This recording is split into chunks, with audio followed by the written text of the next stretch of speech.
Right. Gotta do a mic check in a second.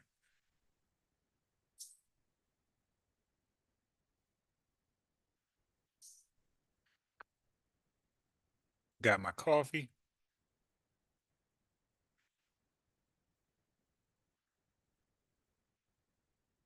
Slurping in your ears.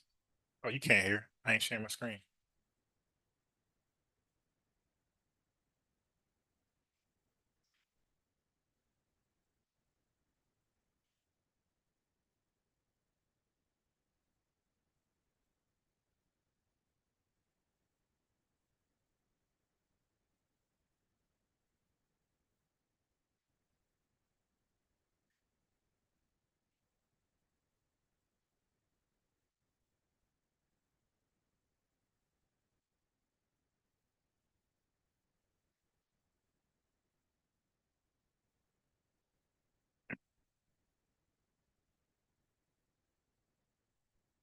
All right. Why? Okay, the screen is sharing now. All right, let's try the sound check.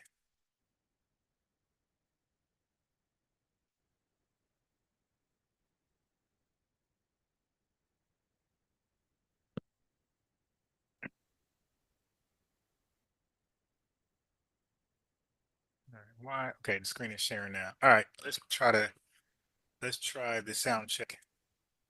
All right, it's like I'm going in and out.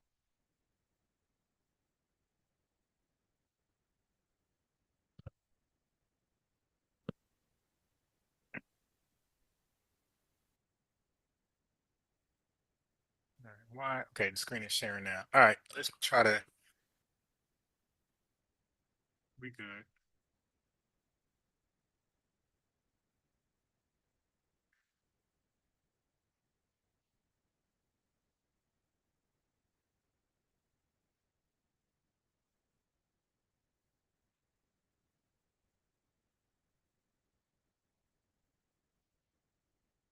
And proud of it. This was an excellent revolutionary organization for blacks. It carried every black American. Everyone was involved. Jacob Sam. Hey, yo, they never really give details. They just speak. Hey, this was great for black people. How? How was this great for black people? Can y'all explain like what came out of this? Samuel Mills, a master carpenter from St. Kitts, had come to Harlem in 1910. But barred from the all-white carpenters union, Mills could only find work as a janitor. Here's what his daughter had to say. My father joined the Garvey movement because he thought it was something for the advancement of black people. Right. That's how Garvey pitched it. But we know that was not the case. But go on. And every Sunday afternoon when he was through with his work, he would put his uniform on. Yep. He felt very proud when he wore that uniform. He would wear it on the trolley car and let everybody look at him and talk if they wanted to talk. But that uniform, it made him feel good. Okay, it made him feel good. But unfortunately, you just dressed up as a charlatan. that was Captain Mills. Captain what? Captain Crunch? The effect of the uniform on everyone who saw it was electrifying, but especially on white people. I heard white women fainted. When we had the big parades going down Fifth Avenue, they would just fall out. The Black Pride had been firmly established by the establishment of the UNIA. Members pledged allegiance to the red, black, and green flag, which Garvey himself had designed as a symbol of a black nation in the making. Show me the race or the nation without a flag, and I will show you a race of people without any pride. See, and that's the thing they keep doing. And they keep doing today. They keep acting like we don't have a flag. You know, we got a flag, and you got a flag, and they got a flag, and he got a flag, and they got a flag. Okay? That's our problem. Y'all come over here disrespecting us, telling us we ain't got a flag, and then come up with some old RBG bullshit, and then say that's our flag.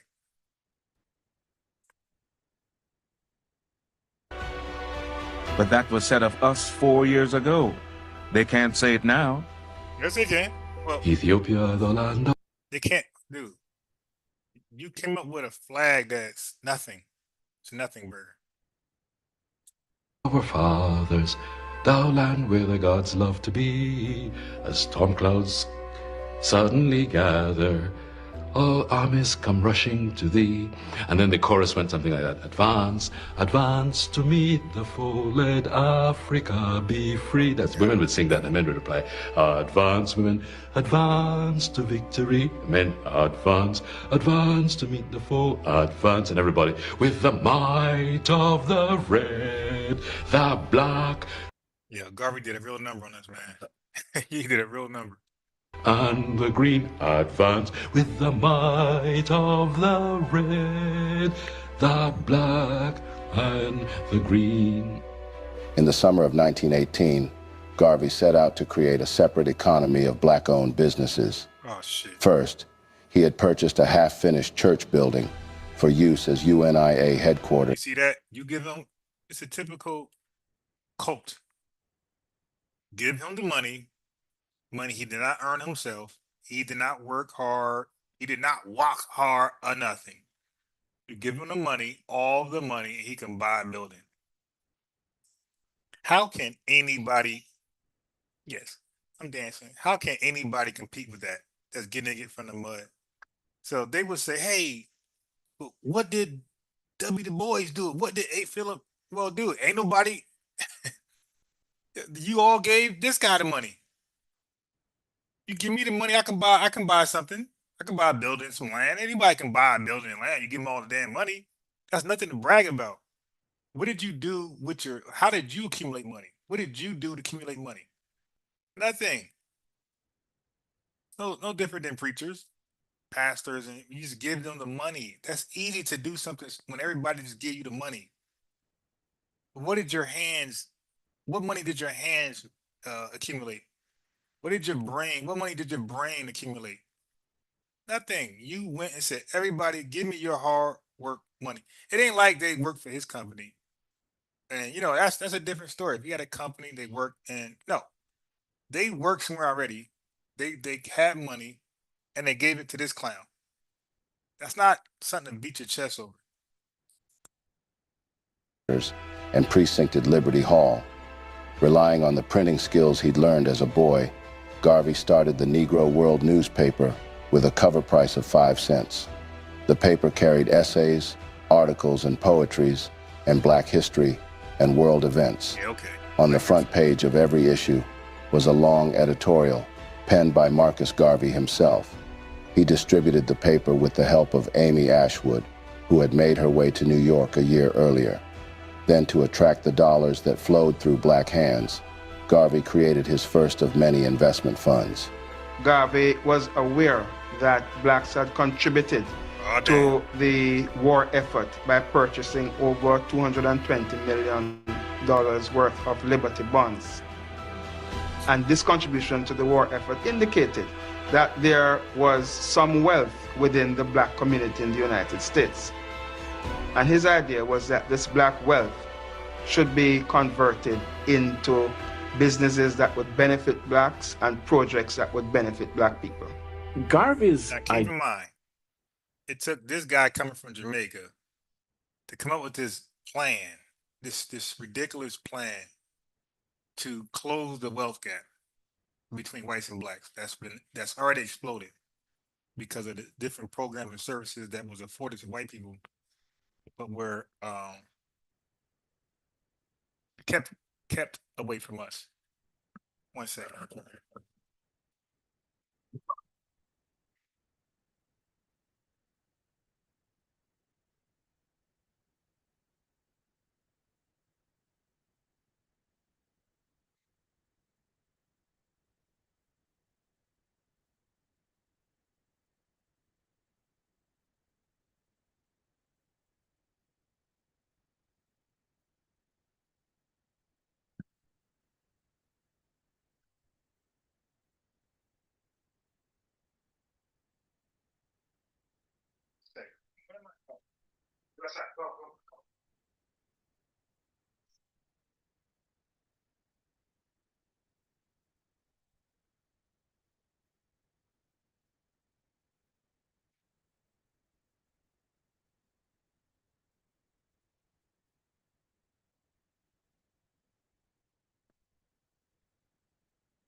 Go ahead, talk some more bullshit. The idea of the UNIA was that it would teach success. Yeah, sure. It was going to be a vehicle to communicate and demonstrate that black people could be successful. Yeah, that's so disrespectful. So we didn't know we could be successful. It took somebody from another country who's not successful there to come over here and take all of our hard-earned money to tell us that we can be successful. What are you talking about, man? Idea of success was now translated into a whole series of commercial ventures. Laundries, restaurants, newspapers. Toward the end of achieving economic support for his vision. Yeah, no. Talk about the economic support for his vision. Talk about how he lied to get the economic support for this bullshit Black Star Line. Oh, man, you know what? Man. Just screenshot this. You screenshot this. Garvey established the Black Star Line in June 1919 to operate a worldwide network of steam. Toward the end of achieving economic support for his vision, Garvey established the Black Star Line in June 1919 to operate a worldwide network of steamships. Emulating the successful white-owned steamship companies, Garvey's plans for the Black Star Line included providing passage for blacks to the reclaimed homelands in Africa, providing a financial base for support of the UNIA movement, and earning respect for black enterprises through a successful showing of the UNIA flag. Garvey... This was the most bogus, ridiculous, unnecessary idea. Mirror to Umar's school. This is mirror to Umar's school. So unnecessary. Let's go back to these lies. Offered shares of stock in the new company at $5 per share. Oh, let's go back to the stocks.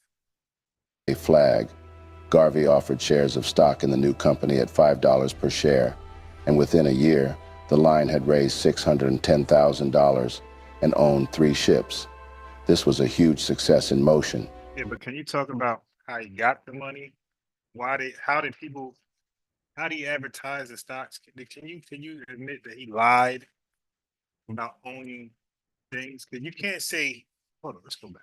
But UNIA movement and earning respect for black enterprises through a successful showing of the UNIA flag. Garvey offered shares of stock in the new company at $5 per share. No, he offered stock based upon the ships that he said he owed, not the new company. Black folks ain't say, hey, what is the company? Black Star Line. Okay, but you have nothing. He lied and said he had things already with the company. He lied and said he had ships.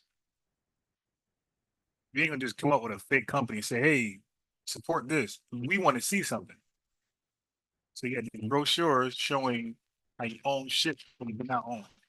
It said your stocks, you're investing in this ship. You will own a percentage, a part of this ship. And within a year, the line had raised $610,000 and owned 3 ships. This was a huge success in motion, but some things were at stake. UNIA businesses had begun to flounder, as Garvey was into hiring managers with little or no experience. Okay. Not that he could be blamed for this. Blacks knew so little then, or knew nothing at all. Yes, you get blamed for that. When you want to get into ships, the captain gets the blame. That was Garvey's job, to pick the correct people to operate the ship. Yeah, but I'm so glad the video was honest about that. I'm so glad the video was honest about Garvey getting people to run the ship who don't know how to run a ship. Like, what black person at that time could just get behind a wheel or check or service a ship? Nobody can. Garvey, you were forced to hire white people. Oh, but he wanted to be self-reliant. It's like, this was an idiotic idea. Let me click that. Blame for this. Garvey was in at stake. Ships. This was a huge success in motion, but some things were at stake. UNIA in motion, but some things were at stake. UNIA UNIA businesses had begun to flounder, as Garvey was into hiring managers with little or no experience. Not that he could be blamed for this. Blacks knew so little then, or knew nothing at all. As a consequence, Garvey was known to shifting funds from one company to cover the mounting losses accruing in another. Oh, commingling. Even if the business practices of the Black Star Line's officers had been above reproach, the corporation still would have had great difficulty keeping its flag above water. And why? Its unwise purchase of dubious ships at exorbitant prices. Oh, I like this truth. Keep going. From his own, but some things were at stake. UN known to shifting other. Even if the business practices of the Black Star Line's officers had been above reproach, the corporation still would have had great difficulty keeping its flag above water. And why? Its unwise purchase of dubious ships at exorbitant prices was a handicap from which even a more soundly managed company would have been hard put to survive. The thing was, Garvey needed more minds like himself on the table. No, he didn't. There's no way to succeed for long with all the... He's the smartest man in Harlem. Fuck out of here. The thing was, put to survive, but some things were at stake. Success in motion, but some things were at stake. UNIA... He didn't have the mind either to sell a ship. Businesses had begun to flounder, as Garvey was into hiring managers with little or no experience. Not that he could be blamed for this. Needed more minds like himself. He the smartest man, smartest black man in New York. Blacks knew so little then, or knew nothing at all. As a consequence, Garvey was known to shifting funds from one company to cover the mounting losses accruing in another. Even if the business practices of the Black Star Line's officers had been above reproach, the corporation still would have had great difficulty keeping its flag above water. And why? Its unwise purchase of dubious ships at exorbitant prices was a handicap from which even a more soundly managed company would have been hard put to survive. The thing was, Garvey needed more minds like himself on the table. There's no way to succeed for long with all the antagonisms and hate games going on, from the American government, worse still, from his own people. No, that's not hate. That's called criticism, right? They're looking at what you just said.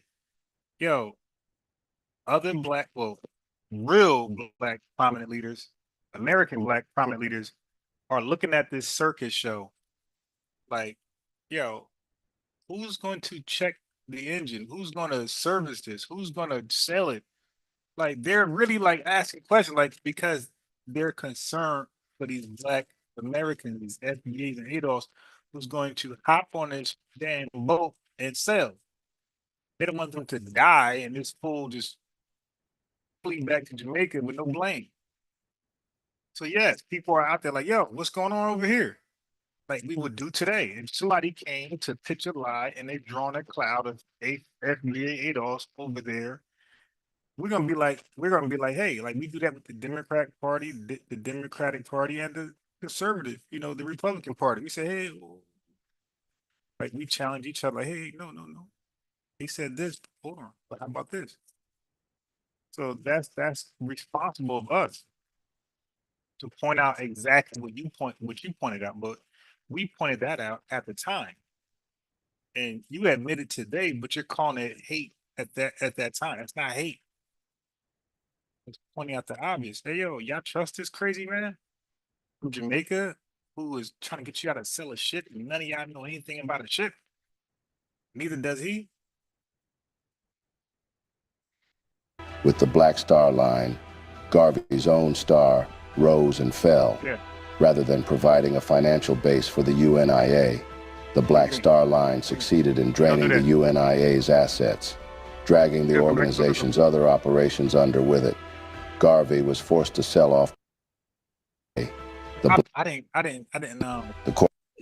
clip something. As a share, plans for the Black Star Line included providing passage for blacks.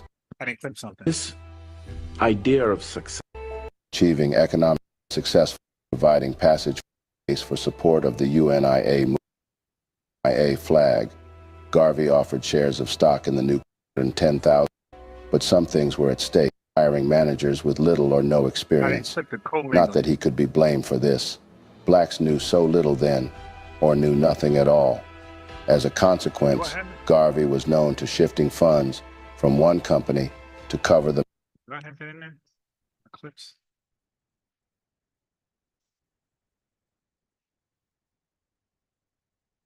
Sure.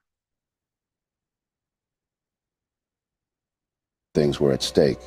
UNIA businesses had begun to flounder, as Garvey was into hiring managers with little or no experience. Not that he could be blamed for this. Blacks knew so little then, or knew nothing at all. As a consequence, Garvey was known to shifting funds from one company. I got it. Okay, I just want to know if I got that clip. What is this? Yeah, I didn't respond. Yo, this video got so many views, right? Look at this. No, anyway. Where is it?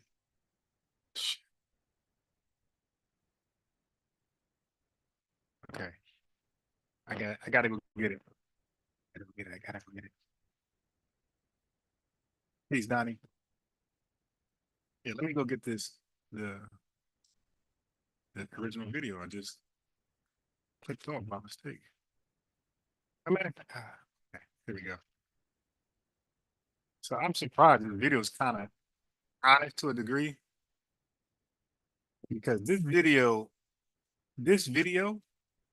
and the other video I played about Marcus Garvey had told more about Marcus Garvey than John.H.Clarke. Like John.H.Clarke covered up all of what he's disclosing right now. And this is a Garvey fanatic. Person got 600,000 subscriptions, and this video went crazy. 206,000 views in 8 months. Hey, I responded to everybody here. Okay. And I mean, I'm talking about everybody. How many comments? I responded to 947 comments. And all I was doing was inviting them to come check out. Let's talk about this on over here. Right here. Great video. Obviously, I'm a podcast, and I would love to talk about this with Marcus Garvey. It's me right here. And I did this to every last person. 947. I did that from last night. That's why one of the reasons I got up kind of early. But one, I was tired as hell. And I said, you know, let me go to sleep. From now on, when I get tired, I'm just going to sleep. I don't keep a mid-5 because it's just more healthier for me rather than, because I don't sleep late. So when I'm sleepy, I don't go to sleep, and then I overcome it, and now I'm up. Now I'm no longer sleepy. I missed the boat. Then I'm up to like 1, 2 o'clock in the morning, maybe 3. I go lay down and I'm back up. Yeah, I wake up every morning at 3, 4, 5 a.m. I go back to sleep again. So yeah, so I don't like getting up 3, 4, 5. I went to bed at 1, 2, or 12. That's my whole day. That's my whole eating habit. Everything be off. Okay, so anyway, let's get to it. Accruing in another. Even if the business practices of the Black Star Line's officers had been above reproach, the corporation still would have had great difficulty keeping its flag above water. And why? Its unwise purchase of dubious ships at exorbitant prices, like himself on games going well, rather than providing a financial base for Garvey's own star, rose and fell. Rather than providing a financial base for the UNIA, the Black Star Line succeeded in draining the UNIA's assets, dragging the organization's other operations under with it. Garvey was forced to sell off property and equipment. Beset by problems, both internal and external, Garvey attempted to keep his fledgling steamship line afloat through the sale of more stock. This sale of stock, or more precisely Garvey's stock solicitation through the mail, led to his arrest, conviction, and eventual deportation for mail fraud. Garvey was indicted on 13 counts of mail fraud in February of 1922. However, the indictment and subsequent trial are not isolated events. They must be viewed in the historical context of Garvey's struggle with the existing power structure. There are several aspects of the trial and the circumstances leading up to it that illuminate a discussion of the power phenomenon. Number one, the atmosphere of hostility surrounding Garvey before and during the trial. Okay, so now what we're not going to do is talk. Okay, so this is what they want. Be careful. Do not go down this rabbit hole. Let them get it. So these Garveyites, these tethers and white supremacists, whoever, when it comes to the trial, just concede now, because the trial was done at well, Garvey didn't help himself by representing himself. He didn't get a lawyer. He out there on some sovereign citizen type stuff. Okay. So what they're gonna try to do, Donnie, is they're gonna show you how he didn't get a fair trial, so therefore he must be innocent. Bro, Young Thug didn't get a fair trial. Is he innocent? Like a lot of people didn't get a fair trial. How many white people who were involved in racial matters, like violent racial matters, and the case was dismissed because allegedly he didn't get a fair trial. You know, so some stuff was going on in the court where it made him look. He didn't get a fair trial. It made him look worse than what he was. So as a result, the case was thrown out. Big white supremacists. So just because you don't get a fair trial, it doesn't mean you're innocent of what you were charged with. Not getting a fair trial means that you are now the victim of the system. Okay, you still got your victims, the people who you defrauded, but you are now a victim yourself. But the suspects or the culprits are the system, the court system. So just it's like a pardon. Oh, he got pardoned. Like they're trying to find any way out to get this guy exonerated, vindicated. Stop. The dude with the scammer and is irrefutable. So they'll try to lead you down to argue the trial. Now, I ain't trying to argue the trial. I don't give a damn how white supremacists didn't give him a fair trial, right? The fact is that he did admit to some things, some guilt in the trial. He admitted defrauding. He admitted that he was selling stocks on chips he not owned. That's all we care about. All we want to know, forget about the trial. They could have said innocent and deported him. Don't care. What he admitted to is all we want to know. Do you agree that you defrauded Black Americans with this stock move? Yes. And he said yes. Okay? That's all that matters to us. Now, getting a fair trial and, I'll give it that. What you expect, bro? Hop on a train, bro. This is segregation. This is Jim Crow. None of us got a fair trial. So this ain't saying nothing. But you were guilty of defrauding Black Americans, FBA's, ADOS. You were guilty of that. Not defrauding white people or your own people. You were charged and convicted for defrauding us. That's all we care about, bro. We don't even care what technicality would have got Zimmerman locked up. We don't care if the system failed Zimmerman and locked him up. We just got the win. Like, hey, man, you deserve it. So sometimes it's not about trial being fair. It's about is the right guy, is the right woman being held accountable and locked the hell up. Because sometimes your lawyer could just be so good that you get off or get a light sentencing, right? This your lawyer is good. Your lawyer was better than the goddamn state lawyers. Doesn't mean you were not guilty. And so we're not gonna boggle down Garvey guilt of scamming and defrauding and try to get us to flee to Liberia, which is a suicide mission, just a bonehead mission to a trial. No, sir. So when they try to argue with you the trial stuff, let them have it.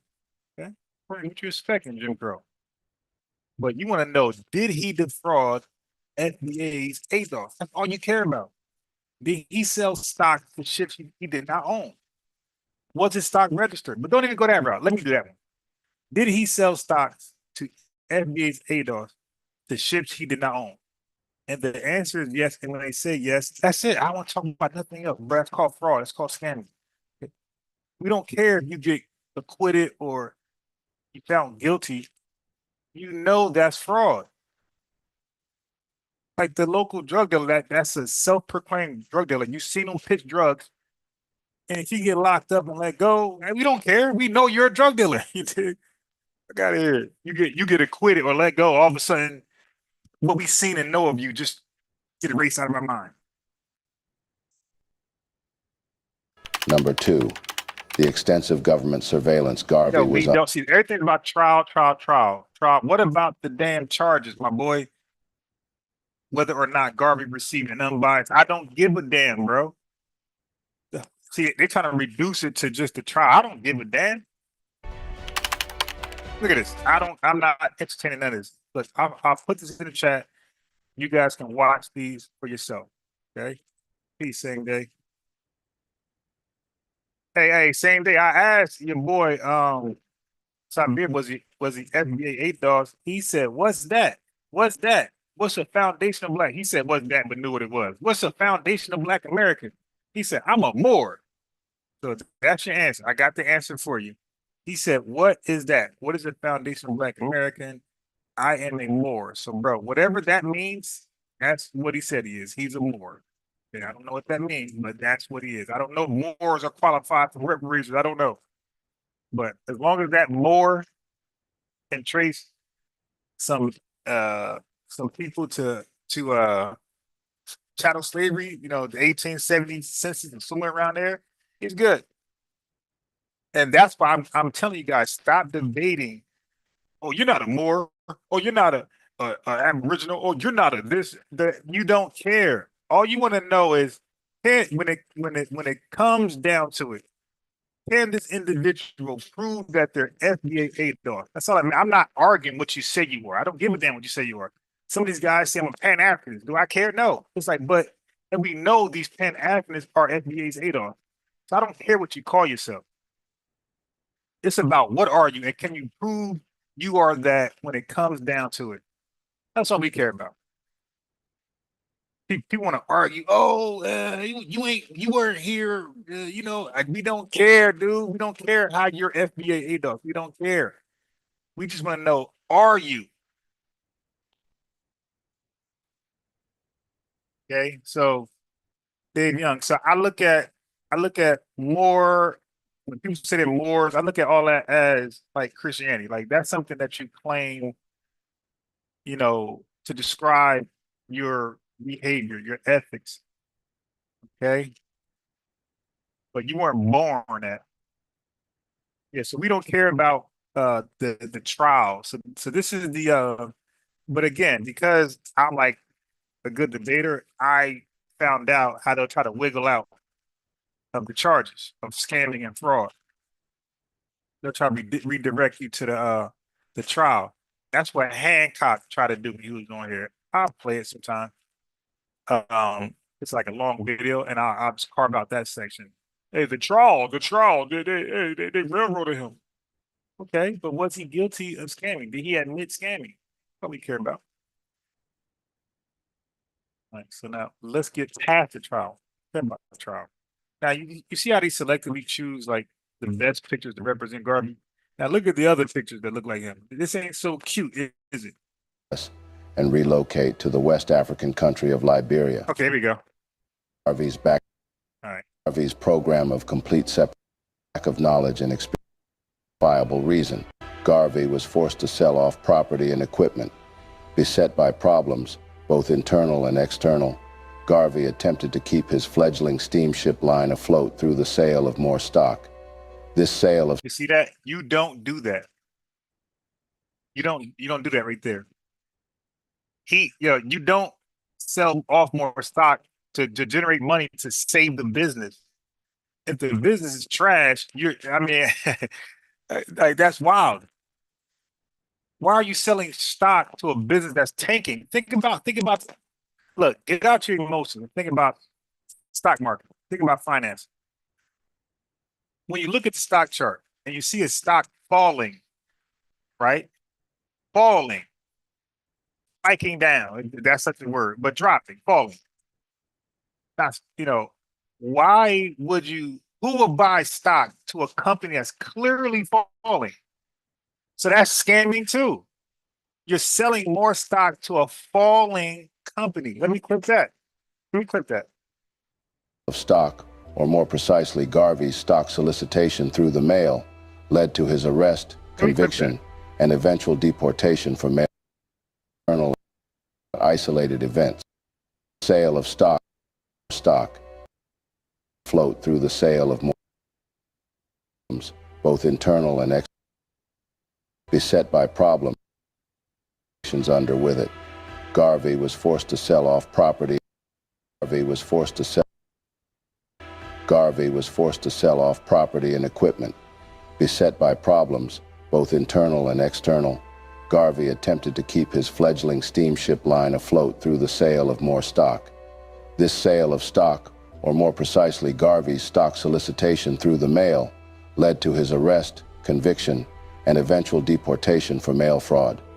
Garvey was indicted on indictment and he struggled with the existing to it, that hostility surrounding number one, context of Garvey's struggle with the existing power are several aspects.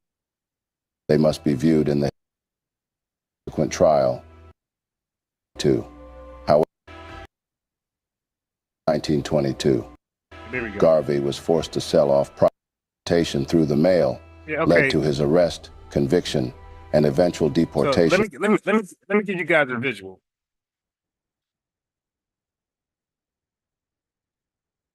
Blah, blah, blah.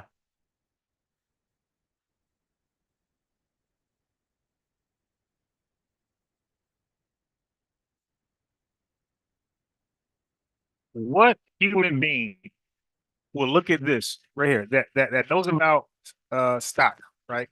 What human being will look at this will look at this stock from here? Where's my tools? What human being will look at this stock here, bounce down, and then back up? Now that right there is normal. Bounce down, that's normal. But once it hits right here, the new high, the new low, the new high, this is clearly, anybody who studies stock charts, this is a downtrend. This is a downtrend right here. Okay. Oh boy.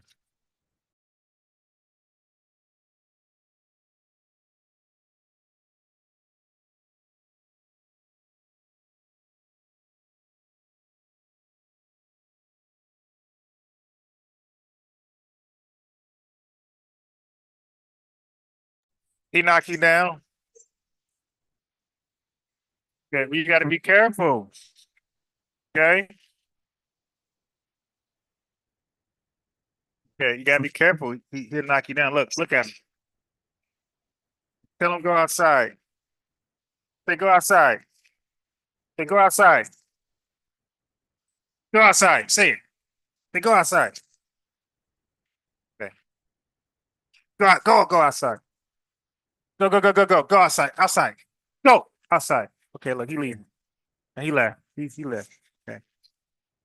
He left. You okay. Okay. Okay. You want cookie? Okay, go sit down right there. Go. Go sit down right there. All right. So now, as you can see, this is the new low. That this was the previous low. Okay. This was the previous high. We got the stock chart 101 here. And this is the new high. When you see this, you are looking at a downtrend. Okay. This is when most people get out. They sell, especially if you're a day trader. I'm speaking about day trading, right? If you're a day trader, this is when you get out. Okay. Once it gets low, some people get out here, but some people get out here. Okay. But definitely, so Marcus Garvey is selling stock here. Nobody in their right mind will see the UNIA stock here at one point and then buy it down here. Nobody in their right mind would do that. So Marcus Garvey is selling stock when it's here. This is the most, I mean, if you buy it here, maybe as a short sell, but nobody's buying this stock in hopes that the company's going to rebound and shoot up here. Nobody buys stock on a downtrend, a huge downtrend like this, hoping to hold on to it hoping that it goes back up. This one everybody's getting out. Okay, for investors. All right.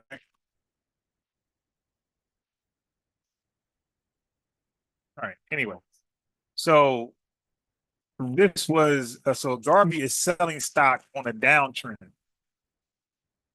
and most folks stay away from it. Right? That's not what you do.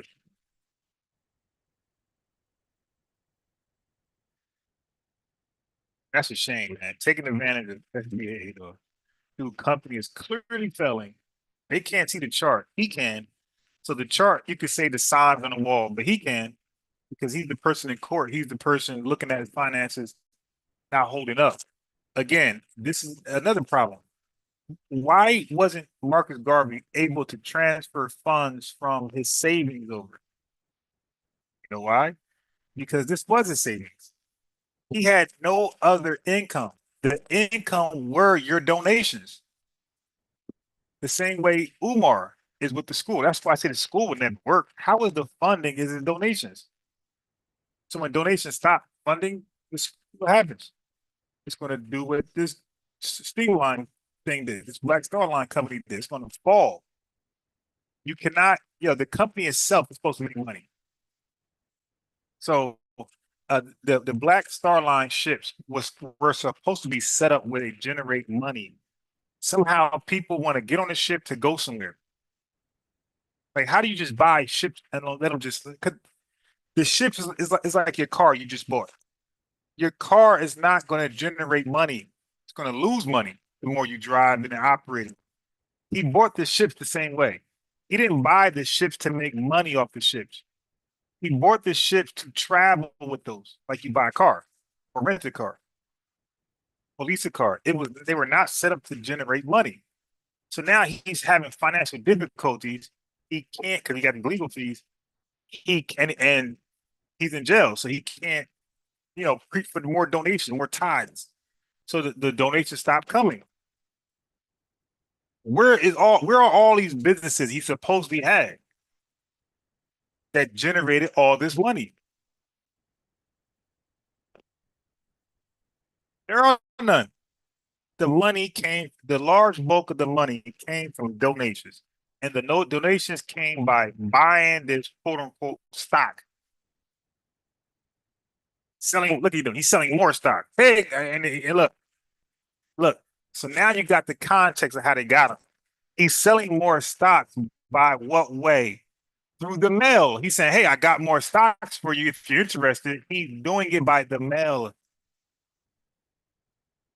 He's sending people, he's soliciting the purchase of stocks through the mail.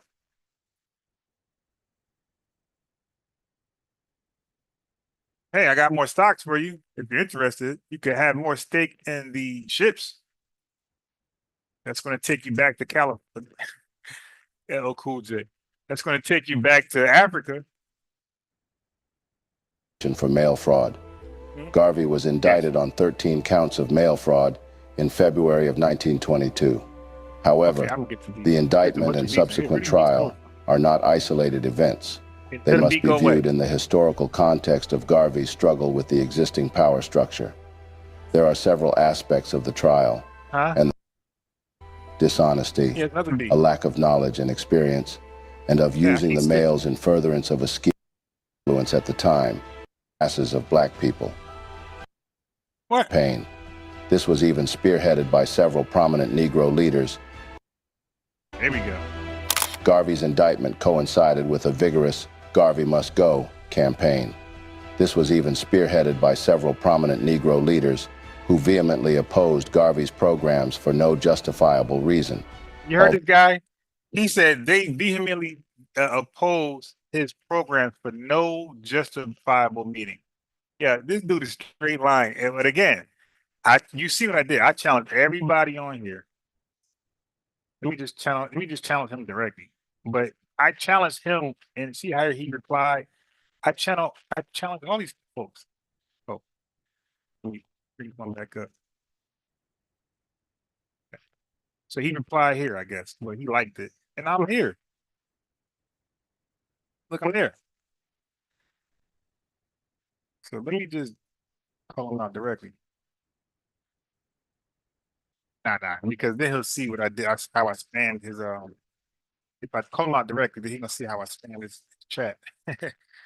But I replied to everybody. That's me. So when I told DJ Focus and the people that come on here, I'm like, yo, y'all all sound smart. Y'all got the answers and y'all can prove how everybody's wrong.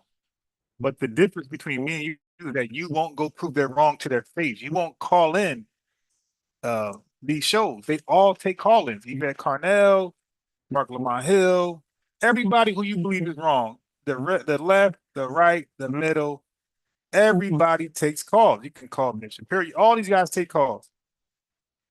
If you think Candace Owens, Roland Martin, if you think they're so wrong, call in. Show us how wrong they. If it's that easy, show us how wrong they are. And these folks like Focus, they never call in nobody because they will get circles ran around them. They try that stuff they try over here. They will get circles because I tolerate it just for the hell of it. I know him, that's my brother. But these other podcasters, again, you got Chaotic Truth. These guys take call-ins. You got other shows I didn't mention. They all take call-ins. You know, so everybody got the answer, Sway, until they call in and challenge themselves. If you're so right and they are so wrong, this should be an easy W for you. I'm saying Myron Gaines is weak. Okay, so what is the likeliness Myron Gaines to come on this channel? The other channel was kind of like possible, but over here it's a wrap.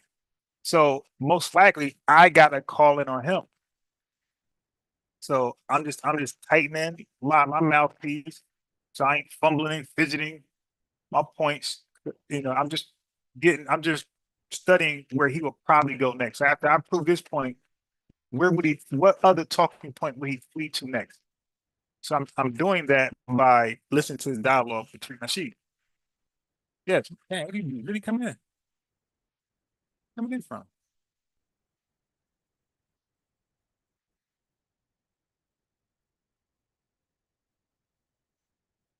Anyway, it's that simple. You just call in and challenge you guys if they're so easy. So this guy right here, yeah, I'm all over his chat calling everybody. I went to every last one of these folks. Well, I'm saying no. It's not 947. These are 947. Everybody, the replies isn't counted. It's counted. It's not 947 comments. This is all the comments and replies totaled together. It's probably about 200 comments. But it was a lot. It took me a long time to reply all these folks. Look at this shit. So you go on and on and on. It took a long time. So maybe 150, 200 comments could all together. Maybe 130, or maybe 100. I wasn't counting, but it was a lot.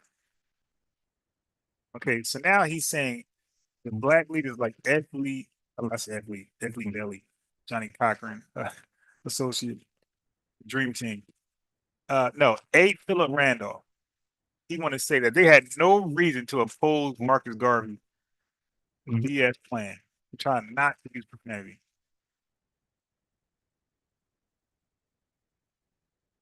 Although the attack centered on the allegations that Garvey was a charlatan bent on milking the poor, ignorant masses of black people, Garvey's own mismanagement of the Black Star Line, and his overly optimistic declarations of how close the race was to achieving. Oh my God. I'm so glad this video is listening. On the allegation. This was even spearheaded by several prominent Negro leaders who vehemently opposed Garvey's programs for no justifiable reason. Although the attack centered on the allegations that Garvey was a charlatan bent on milking the poor, ignorant masses of black people. Yes.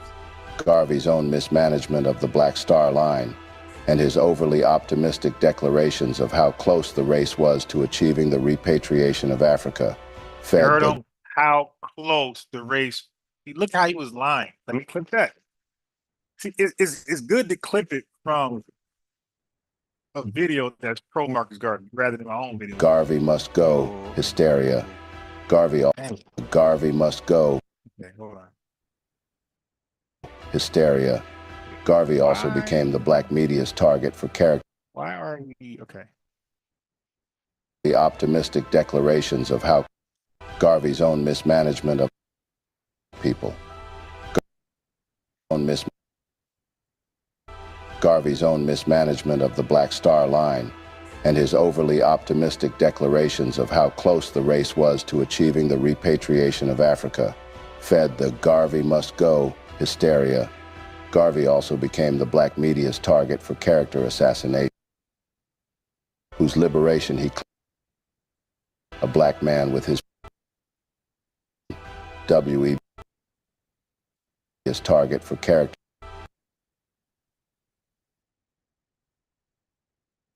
assassination. Garvey became the black media hysteria. Garvey's own mismanagement of the Black Star Line and his overly optimistic declarations of how close the race was to achieving the repatriation of Africa fed the Garvey must go hysteria. Garvey's own mismanagement of the Black Star Line and his overly optimistic declarations of how close the race was to achieving the repatriation of Africa fed hysteria. Garvey also became the black media's target for character assassination. W.E.B. Du Bois, a black man with his... I keep saying that these guys are going to say W. Du Bois only and always. When they mention Marcus Garvey, the only three names you're going to primarily hear from these Garveyites, these Pan-Africans, these RBGs, you're just going to these Hoteppers. All you're going to hear is J. Edgar Hoover, W. Du Bois, and Booker T. Washington. Why none of them ever say A. Philip Randolph? He was the main op of Garvey. It wasn't this guy. It was A. Philip Randolph.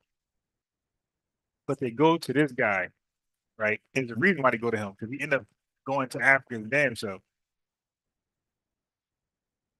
Political influence at the time, who could have joined forces with Garvey for the betterment of blacks, whose liberation he claimed to champion, was in the forefront of the campaign against Marcus Garvey. Why the hell would they join this circus show?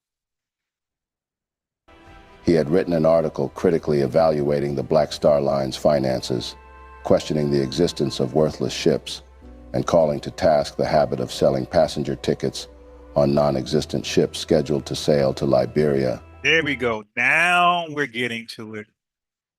You see? Selling tickets. Scamming.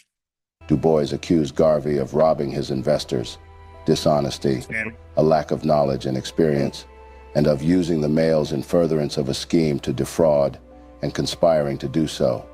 And the talk about Liberia, this clearly had to do with sabotage. Du Bois had played a glaring role in this, which makes some wonder now what Du Bois' true motive or ambition for black Americans had been all along. Here it is. You go against a scammer and you're in question. That's how they all sound. Every RBG Pan-Africanist Hotepper, when you question a scammer, you become the person of interest. Even today, if you question Dr. Umar, it's all about who are you? Who sent you? Are you an informant? Every scammer and fraudster and piece of crap person who's selling us out illegally, when we call them out, we are all being put in question by the people that support that guy. Du Bois was from a more privileged background and felt he could improve the condition of African Americans. Okay, you see how they go? See, that's why they like to choose W. Du Bois. Oh, he's around white folks. See, but A. Philip Randolph wasn't. And A. Philip Randolph, he didn't let nobody, he did not allow white folks to join his stuff. He was against the NAACP because he said black folks shouldn't join a white organization. So they pick and choose which name they want to go after because they see, okay, there's some things we can like attack to appeal, listen to my language, to appeal to you guys' emotions. Because they're banking on that you guys are racist towards white folks. You know, you got this hate. So when you don't have that hate for white people or other people, it's not gonna work. But if you're coming to the table with that hate, white man, the devil, white man, you make white people a big monolith. When you hate all immigrants, when you come with that hatred, they got you, or they got a good chance to get you. By working with liberal whites in the U.S. through the organization he co-founded with whites in 1909, the NAACP, National Association for the Advancement of Colored People. The NAACP was meant as a civil rights organization championing liberation and equality for people of color. But come to think of it, how could the NAACP have functioned in tune with the Black dream if it was controlled by several wealthy whites in the background? Yeah, I want. When did this start? The NAACP. Let me see. Let me put a date on it.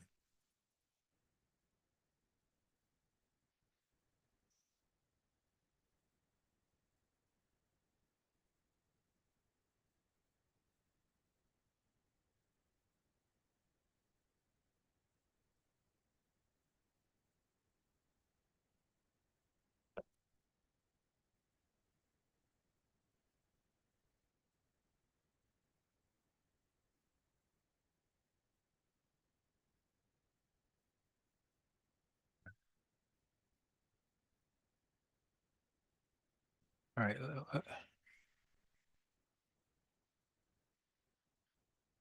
Oh, okay. 1909. Okay.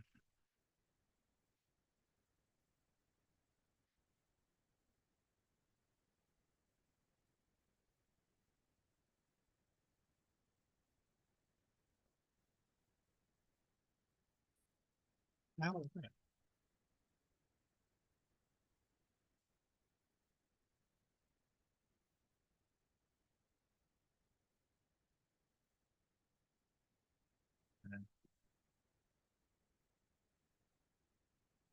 I got to read more about this because I believe they be capping when they talk about the NAACP. Like, I think they be like stretching. Garvey, on the other hand, grew up in an impoverished Jamaican community. He believed in Why did they Panama back there?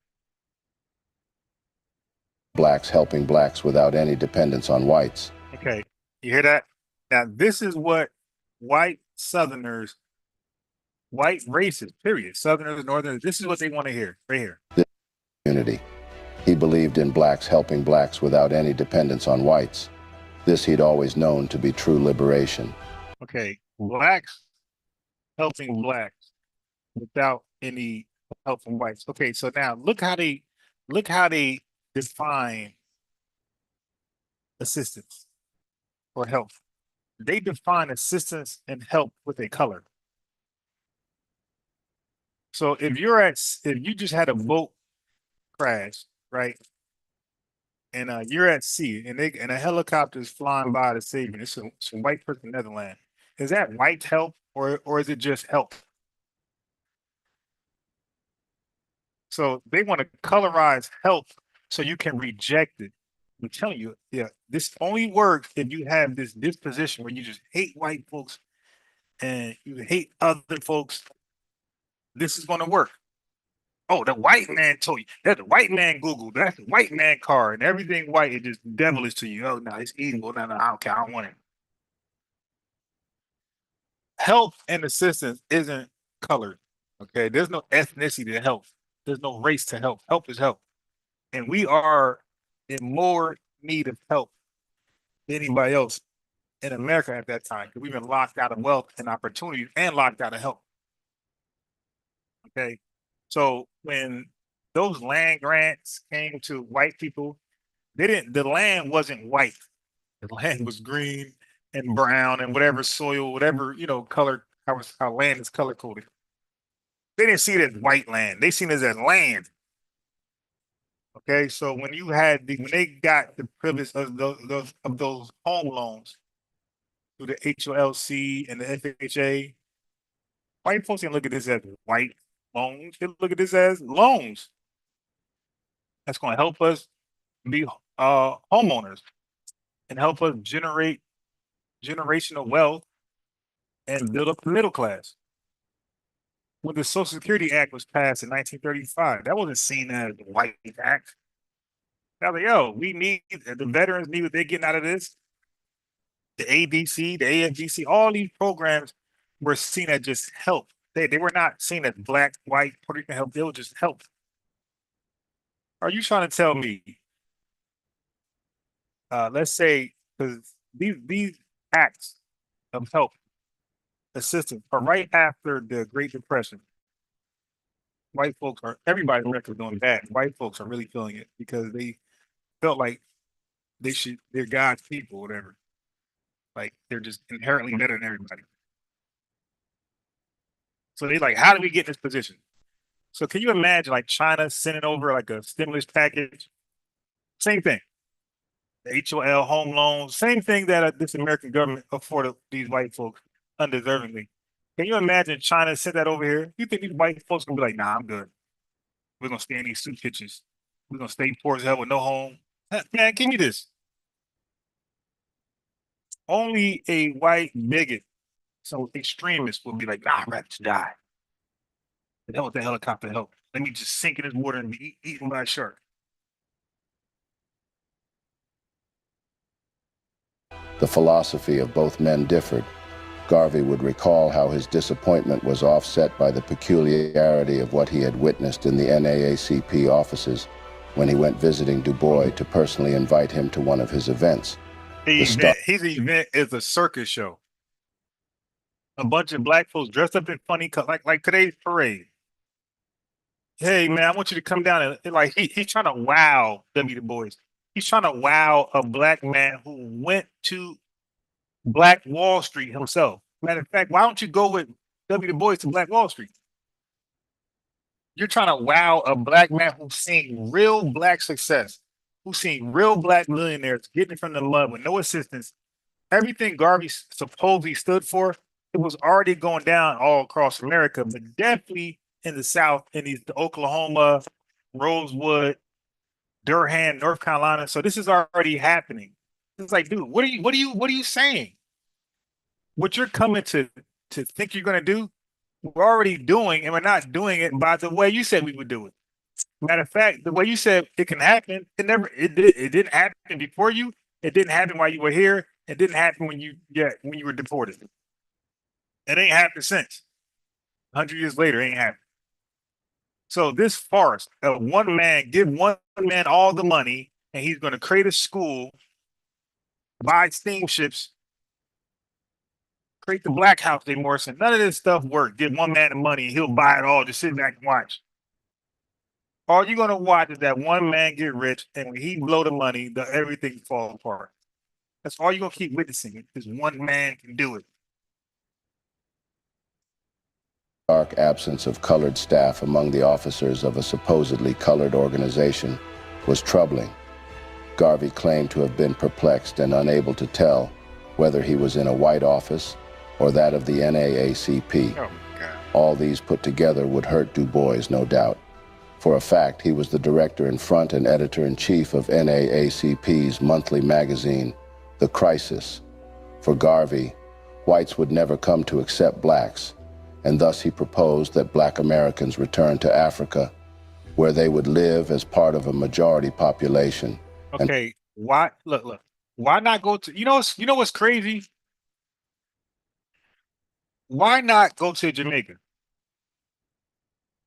What is happening? And by the way, Liberia was a state of America. Is what I came across. I didn't thoroughly research that, but I believe Liberia was owned by America. So how are we leaving America, going to Liberia, and we're not in America? That's like leaving America today and going to Puerto Rico. It's like, yo, for Alaska. It's like, yo, you're still in America. You ain't go anywhere. So how are we leaving America, going to Liberia, but we're free from America? But why didn't he propose that we go to Jamaica? What Garvey was probably going to do is get us looking like these immigrants today, as that's by the border trying to get in, but blocked out. That's how we were going to be in Liberia, trying to illegally cross the border because we're not legally welcomed in. But why didn't he say, "Hey, let's go to Jamaica"? Yo, the best thing Garvey could have did, because the Jamaicans did not believe in his dream. So what he should have did was took a bunch of Black Americans to Jamaica for a proof of concept to the Jamaicans who didn't believe in him, his ideas, right? And say, "Hey, look, see this way, this look at me now. I got this fancy, uniforms. I got all these followers and all this money. I told you it would work." Yo, now that could have been seen as proof of concept to the Jamaicans. And then together, Jamaicans and foolish FBA's Adolfs could have sailed to Africa together. I just don't. So it's not about our motives. It's about your motive, dude. What was your plan? Why'd you abandon? Okay, so you got some success over here in America. Why not reach back to the Jamaican public and say, "Hey, look what I got going on over here. Show some of your you got a newspaper. Send your newspapers into Kingston, Jamaica. Have them read about your success over here." I think that would have been a better sell. And perhaps have real. Let me see the chat talking about. Am I tripping? Yeah, trying to reverse it. All right, let's go back.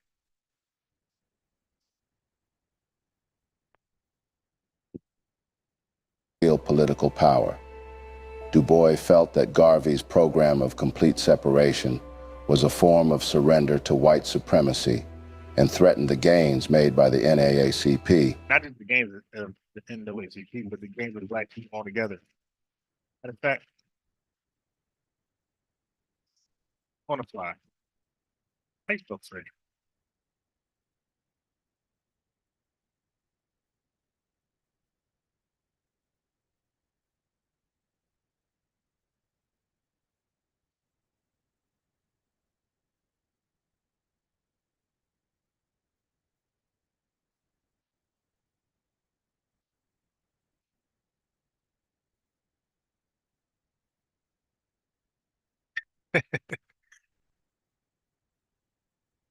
This is how you use the internet. Yes, Frederick Douglass. Now, this guy's school is called FDMG. Yes, Frederick Douglass expressed his pride in being an American and his unwillingness to leave the country despite its injustice in an 1869 speech titled Our Composite Nationality. He stated, "I am not wanting in respect for the men who, in despair of justice and equal citizenship here, have sought homes in other lands. But for my part, my lot is cast with the country in which I was born and where I shall die. There is no soil better adapted to the growth of reform than American soil. There is no country where the conditions for effecting great changes in the settled order of the things for the good of mankind are more favorable than here in the United States." Douglas, despite his strong criticism of American slavery and racism, believed in fighting for change within the U.S. He saw America as a land with the potential for reform and progress rather than a place to abandon. That's how all of us was talking. That's how the majority of us were talking. So when this fool come with this idea to take the whole race to Africa, don't drop it. What are you doing?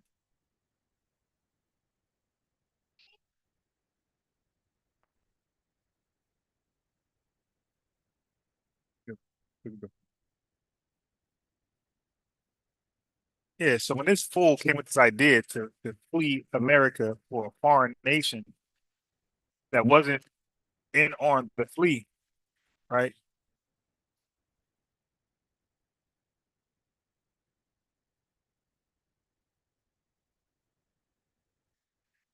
So we were not about trying to leave America, right? Our leaders was about, that's why you got the Black Reconstruction, the Black Wall Streets, and all the progress was in this country. We just wanted justice and we were going to get it. We were going to fight. You heard him. He said, we believe in fighting for a change. This does not say we believe in fleeing for a change. Marcus Garvey believed in fleeing for a change. Frederick Douglass believed in fighting for a change. That's the difference. Several top reporting agencies at the time had reported this. It wasn't so much of a hidden agenda that Du Bois had played a major role in the downfall of Garvey's Back to Africa movement, through which Garvey was trying to arrange for Black Americans to leave the U.S. and relocate to the West African country of Liberia. Garvey's initial plan was to send a limited number of African Americans, 20,000 to 30,000 families at first, with skills, professions, and capital to settle in Liberia. With Liberia having economic trouble due to corruption and mismanagement, Wait, let me go back. Families at first send a limited African country of range for Black Americans back to Africa. Du Bois had played a major role in the downfall of Garvey's Back to Africa movement, through which Garvey was trying to arrange for Black Americans to leave the U.S. and relocate to the West African country of Liberia. Garvey's initial plan was to send a limited number of African Americans. This was Liberia. Shit.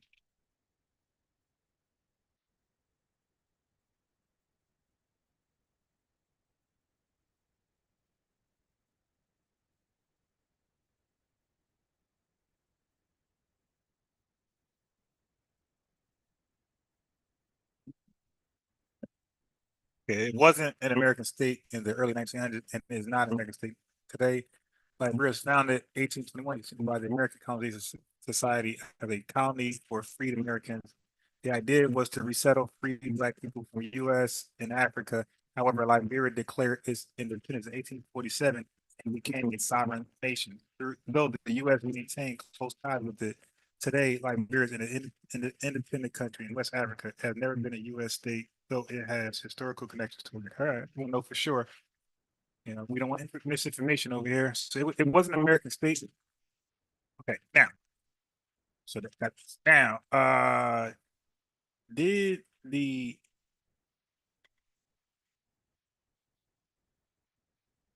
that's not capitalizing.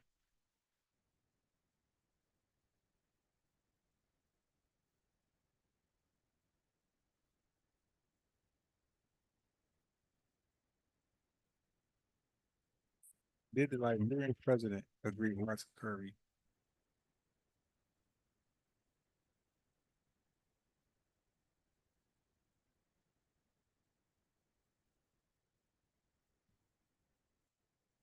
Did the Liberian president agree with Marcus?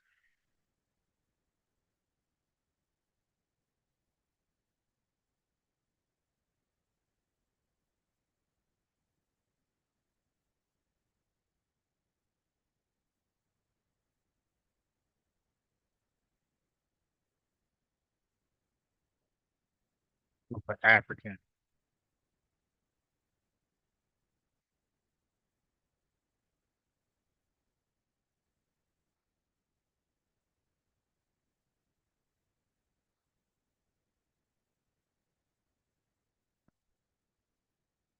There we go. No, the Liberian government did not fully support Marcus Garvey's idea of mass resettlement of African Americans in Liberia. Marcus Garvey, leader of the Universal Negro Improvement Association, UNIA, promoted the idea of African Americans returning to Africa as part of his Back to Africa movement. He planned to use his Black Star Line shipping company to transport African Americans to Liberia in the 1920s. Okay. At first, Liberian President Charles B. King and his government appeared to welcome Garvey's proposal. However, they later withdrew their support due to several concerns. One, pressure from the U.S. and European interests. The Liberian government relied on economic and political support from the U.S. and feared that Garvey's movement could disrupt their relationships with Western nations. Fear of losing control. The Liberian elite, many of whom were descendants of free African Americans, American Liberians, feared that a large influx of Garvey followers might challenge their political power. So you got the residents in the country who had a problem with the influx of FBA immigrants to Liberia. The same reason why we should have a problem with that. Because which now they're in our politics in our neighborhoods. They're concerns about Garvey's organization. Some Liberian leaders doubted the financial stability and effectiveness of Garvey's United and Black Star Line. Ultimately, Liberia blocked Garvey's plan, refusing to grant land for settlement, and the Black Star Line collapsed due to financial troubles and U.S. government crackdowns on Garvey. So while Garvey envisioned Liberia as a home for African American Liberian leaders, ultimately rejected the large-scale migration proposed. Okay, so watch this.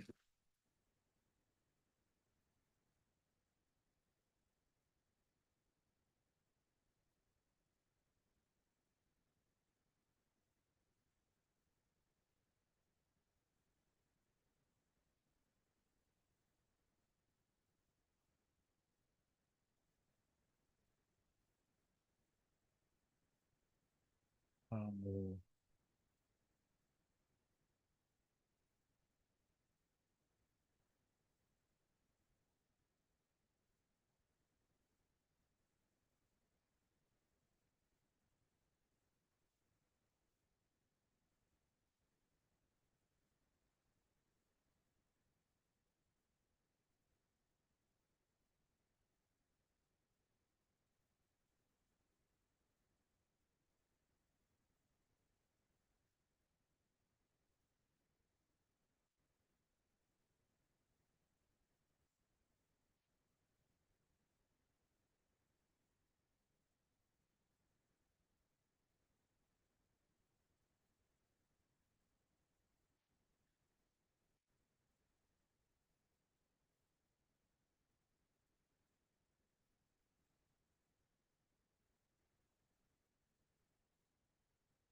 hmm?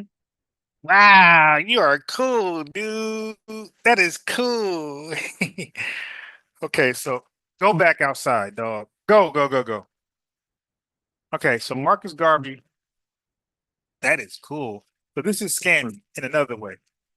So Marcus Garvey continued promoting the Back to Africa movement even after Liberia rejected his mass migration plans because his vision was bigger than just Liberia. His movement was not solely about resettling African Americans in Liberia, but about fostering Black unity, self-determination, and economic independence worldwide. You know what that means. Reasons why Garvey persisted Pan-African vision beyond Liberia.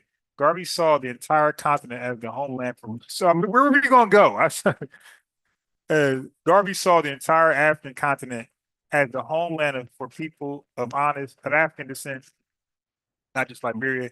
Even though Liberia rejected his plans, he believed that Black people should still work toward African repatriation and empowerment, uh, symbolic and psychological like liberation. The Black the Back to Africa movement was not just about physically leaving the U.S. It was also about oh wait a minute, stop. Not about mental liberation. He got real streamlined ships that he didn't spit with our hard work and money. Garvey's belief in Black sovereignty. He believed that Black people needed to control their own political fundraising. The idea of returning to Africa inspired many Black people and it helped Garvey raise funds and maintain a following. Even after Liberia's rejection, Garvey continued organizing and advocating for Black self-sufficiency, which we already had. I just explained Black Wall Street in different areas. Opposition from the U.S. government. The U.S. government saw Garvey as a threat and worked to undermine him. He may have continued promoting the Back to Africa movement as a way to resist American oppression and get Black people. We already know we got hope, my man. Even though Liberia rejected the plan, Garvey did not abandon his vision. He shifted his focus to economic independence. How are we getting here? If we're giving our money to him, we're squandering it on ships that he knows that the president saw it was a waste. So they brag about this. Okay, we're at 2153. They brag about this.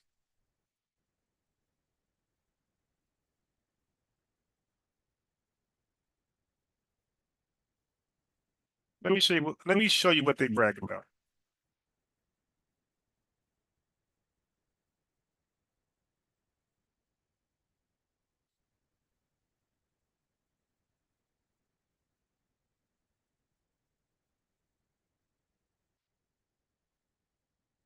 Let me see if I can quickly find it.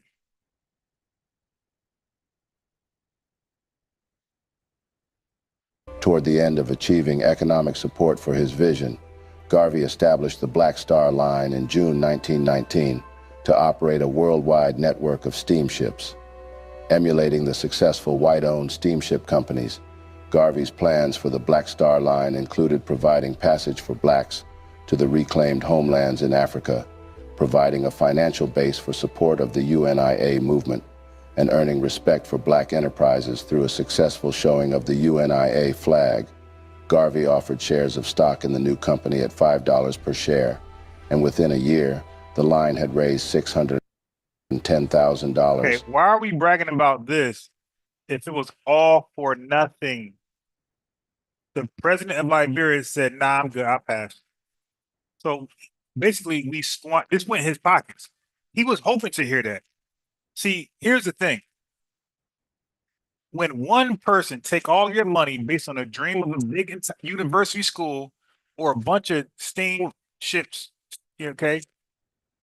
When it doesn't happen, they could blame the white man and just keep all the money. Because they can say, hey, man, the white man blocked us from Liberia. Oh, well, sorry. I see you. I'm going back to Jamaica. Because I got $610,000 here, but you convert this to Jamaican money. This is $40 million. So so I'm gonna do the whiteboard. I'm gonna try to do the whiteboard.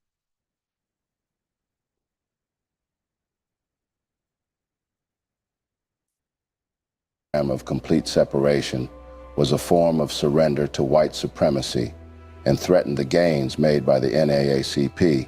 Several top reporting agencies at the time had reported this. It wasn't so much of a hidden agenda that Du Bois had played a major role in the downfall of Garvey's Back to Africa movement, through which Garvey was trying to arrange for black Americans to leave the U.S. and relocate to the West African country of Liberia.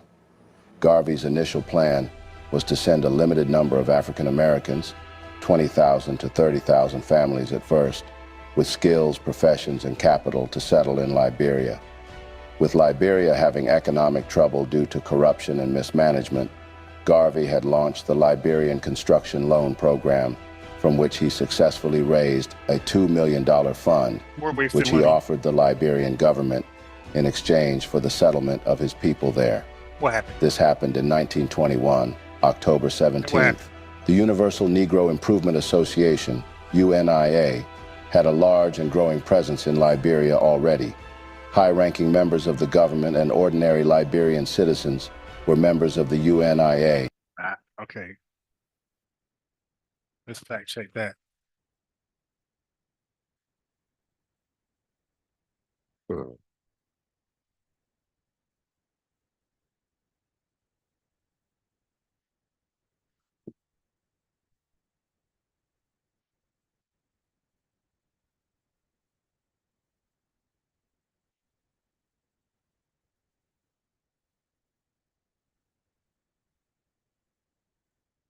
Oh my gosh. So my man is lying.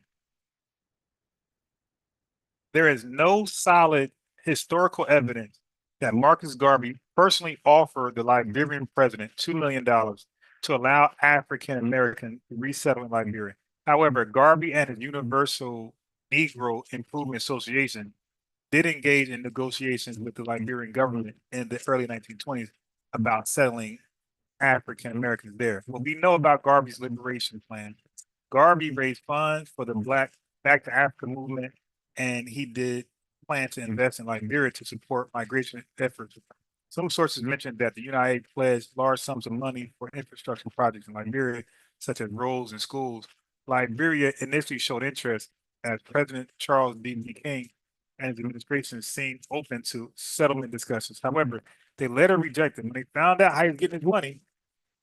See, that's why when you try to go to like Ghana somewhere, they want to know like your bank account money because they want to know if you're a fraud. Like, did you come here because you got a large settlement? They want to know, or is this money sustainable? Like, can you really help out our economy? So when they probably did a background check on Garvey's finances, and when they realized, oh, this dude getting money off finances, oh, we're good. I mean, I'm sorry, when he getting money off donations, oh, now we're good. Now, had he had like a company that was generating that much money, I'm sure they'd be like, oh, all right, come through, pull up. However, they later rejected Garvey's plan due to pressure from the U.S. government, economic concerns, and fear of losing power to Garvey's followers. Garvey Black Star Line was struggling financially, and it was unlikely he had $2 million readily available for such a deal. His financial troubles and conflicts with the U.S. government weakened his ability to follow through on large-scale investments. Conclusion. While Garvey did work to fund migration efforts and negotiate with Liberia, there is no verified record of him offering $2 million directly to the Liberian president. However, his movement did attempt to financially support the Back to Africa cause before the plan collapsed. All right, so let's go back to the lie. NIA, $2 million fund, economic trouble due to corruption and mismanagement. This is what makes me a great researcher. I was playing a video, laughing at it, the lies it tells. But when they say something ridiculous like that, I got to research it on the fly. $2 million? I'm sure he'd have been like, hell yeah, come over here. So I'm like, okay, you offered $2 million, and what happened afterwards? He said no. Lying. Yo, they have to lie about Marcus Garvey's failures and accomplishments. Garvey had launched the Liberian Construction Loan Program, from which he successfully raised a $2 million fund. Such a program probably never happened. Which he offered the Liberian government in exchange for the settlement of his people there. This happened in 1921, October 17th. The Universal... There's no evidence of that. There's no historical evidence of that.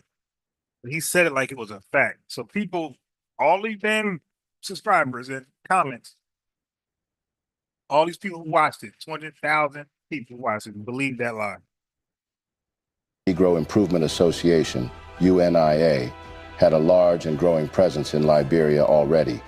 High-ranking members of the government and ordinary Liberian citizens were members of the UNIA or followers of Marcus Garvey, including former presidents Arthur Barkley and Daniel E. Howard. Then President Charles D.B. King, 21, October 17th. The Universal Negro Improvement Association, UNIA, had a large and growing presence in Liberia already. High-ranking members of the government and ordinary Liberian citizens were members... He said UNIA members in Liberia? What? I gotta research that. 1921, October 17th. The Universal Negro Improvement Association, UNIA, had a large and growing presence in Liberia already. Oh my God. I know that's a lie.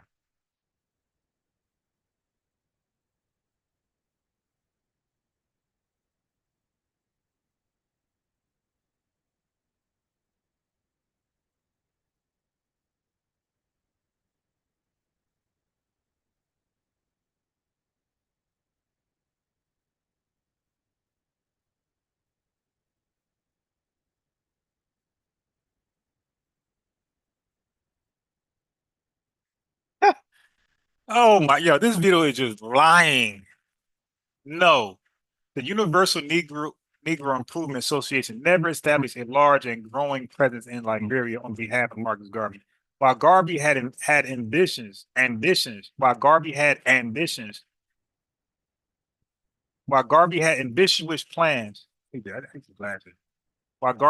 ambitious plans for Liberia in the early 1920s, these plans were ultimately blocked by the Liberian government before the UNIA could establish a significant foothold in the country. Garvey in Liberia, what happened? Okay. Doesn't matter. What matters is that this is a lie.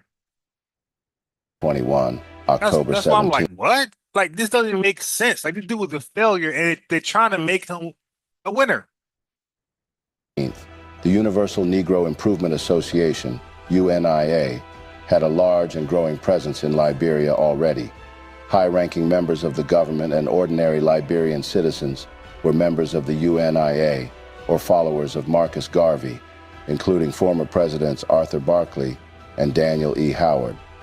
Then President Charles D.B. King had welcomed the UNIA to Liberia and invited it to establish headquarters in the country. This would mean that the Liberian government and Marcus Garvey were already in good rapport and working together towards fulfilling the goal in sight. Liberia was selected as the base for the establishment of the great African nation. Garvey envisioned the West African nation as the rightful home of those wanting to return to Africa. Jamaicans.com had reported thus: Garvey wanted to settle in Liberia before white nations of Europe robbed Liberia of its autonomy under the guise of friendship. Hey, so I'm just confused on why he didn't, when he got all these black folks in America, Adolf is interested in going back to Africa. Why didn't he say, hey, Jamaica, we about to be out. Y'all want to come? Y'all sure? Why was it exclusively about us? What about the other diaspora? What about the Trinidadians? You dig? Barbados and all these other folks. Why was he just simply focused on us? Okay, you got enough supporters in America. Why not say, all right, guys, hold on. I'm gonna get your family to go with you. I'm gonna go to the island and go to Trinidad up Tobago, or whatever it's called. And I'm gonna go over here and over here and over here in Guyana. And I'm gonna get your brothers and sisters to go with you. Why did he only want us to go? He felt in Jamaica. I believe these other islands are more closer to Jamaica than us. Or, okay, you're over here, you got some success as far as followers. How about reach back to the islands and let's go as one big happy family? Meanwhile, Du Bois had maneuvered through his high-powered contacts to get himself appointed Ambassador Extraordinary of the United States so he could attend the second inauguration of Charles King as the president of Liberia. Okay, now, I think I researched, like, this is, okay, now I think this is all lies too. This is, like, Garvey had accused W. Du Bois of influencing. Now, we just seen he had nothing to do with that. That was America, and that was other foreign Western powers.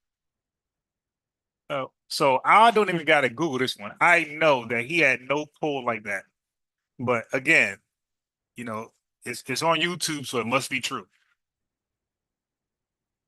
During this time, Du Bois developed a relationship with King. Shortly after, so everything is about blame W. Du Bois. I'm telling you, this is why he got the most hated name in Black American history, NBA Adolf's history, is because all the blame goes towards him of why Marcus Garvey failed. Marcus Garvey failed because it was a failing plan to begin with. You were never going to be successful off donations. Can you hear that, Umar? You would never be successful with the large-scale plans like you guys got off donations. It's another thing if Black folks are working and they're already in these fields and you got small victories over here. I kept saying proof of concept, and you're going to see Yvette Carnell say the same thing. Okay, so you never had this great plan. Well, I got this business plan, and y'all all do it. I got this business plan. We're gonna make millions of dollars. Just give me $15 million. That's why Jay-Z told his family members, like, stop, man. Stop asking for money for these failed business plans. Like, dude, like, show me some momentum first. Like, show me what you got going on. If you guys watch Shark Tank, I try to show Shark Tank on my channel, and they got and the live was abrupt. It ended abruptly, so I couldn't do it. But a lot of times for investors to invest on Shark Tank, any investor, before they invest in your dream, they want to know, what have you done thus far? Oh, I got this going on, that going on, this much money we got. And now they can say, hey, I want to hop on this train. I see where this train going, and I can help it go further with my money and my connections. But it was nothing to see. Marcus Garvey pitched that same dream in Jamaica, and it was nothing to see for them. So they rejected him like they should. Get about it. He came over here and appealed on our emotions.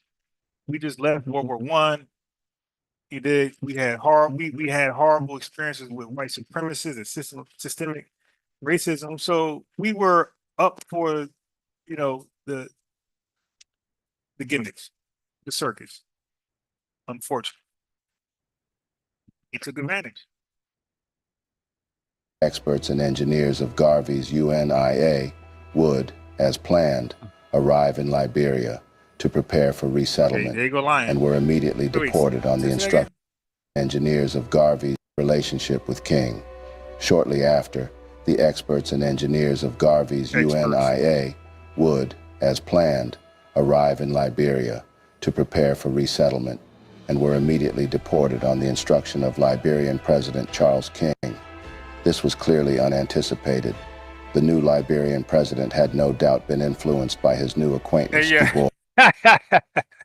He said, no doubt. Hey, yo, this video is garbage.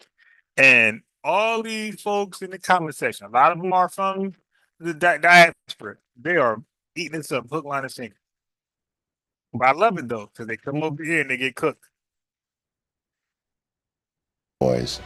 The slave rebellion reported thus: the inviolable truth is, Du Bois had worked very closely with the U.S. State Department to destroy the UNIA movement in Liberia. Right. Let's just do it. Let's just do it. All right. Unbiased, how can we Google W. Du Bois? The accusations surrounding him. All right, let's do it. Okay, I'm just winging it.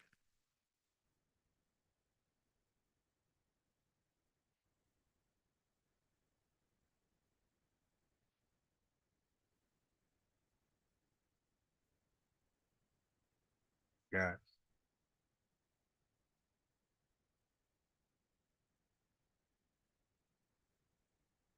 My God.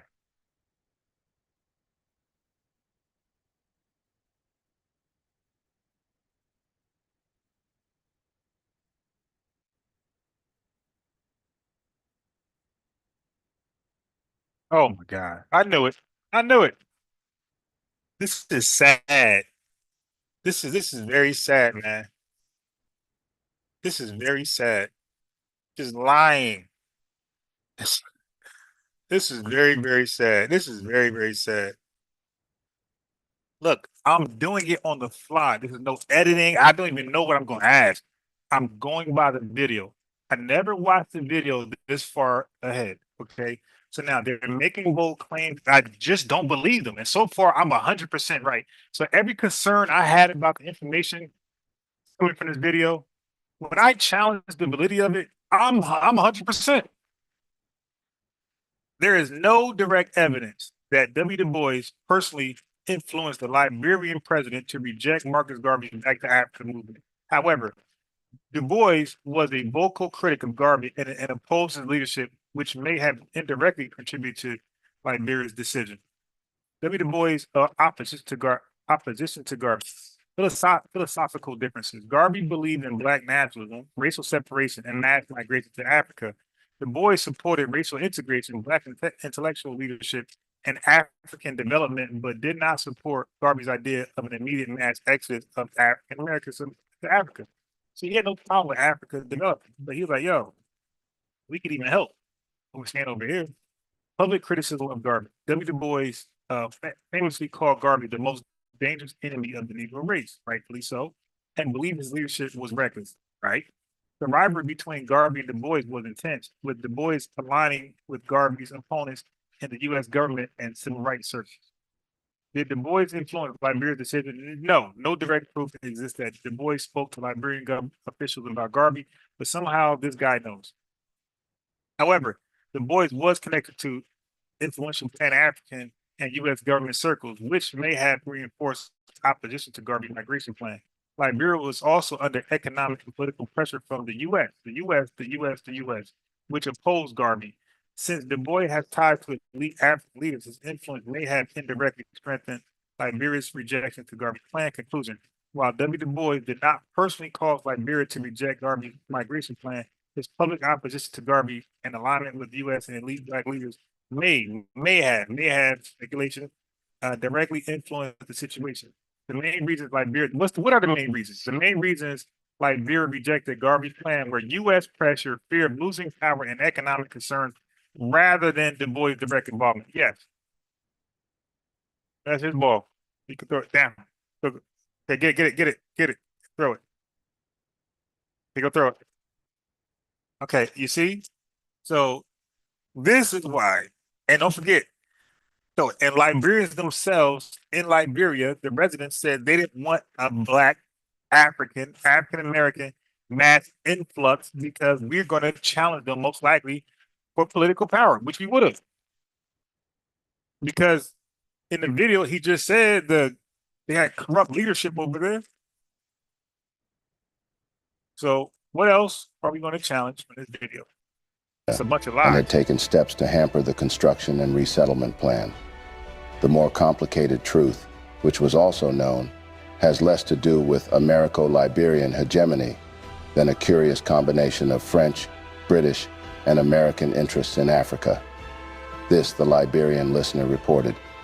All the powers then were against Garvey's mission and would do anything to quash it. All kinds of schemes had begun to come into play. In a New York News editorial, Garvey was accused of playing on the prejudice and imagination of blacks. He was. And having seduced from them hundreds of thousands of dollars and squandered upon self-glorification and visionary projects. The editorial referred to Garvey as a despotic dreamer and a menace to his people and the United States, who was not only bankrupting his race, but fast leading it to untimely bloodshed and suicide.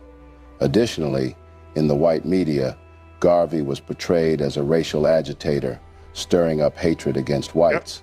Still another major line of attack focused on Garvey's plan to send black people back to Africa, which was portrayed as a foolish effort to get back to the jungle. A.P. Randolph ridiculed Garvey's scheme of conquering Africa for Negroes. Okay, good. Finally, somebody bring up the king of that time, A. Philip Randolph. About time. So, okay. This is a name that's not mentioned by your scholar, your elder,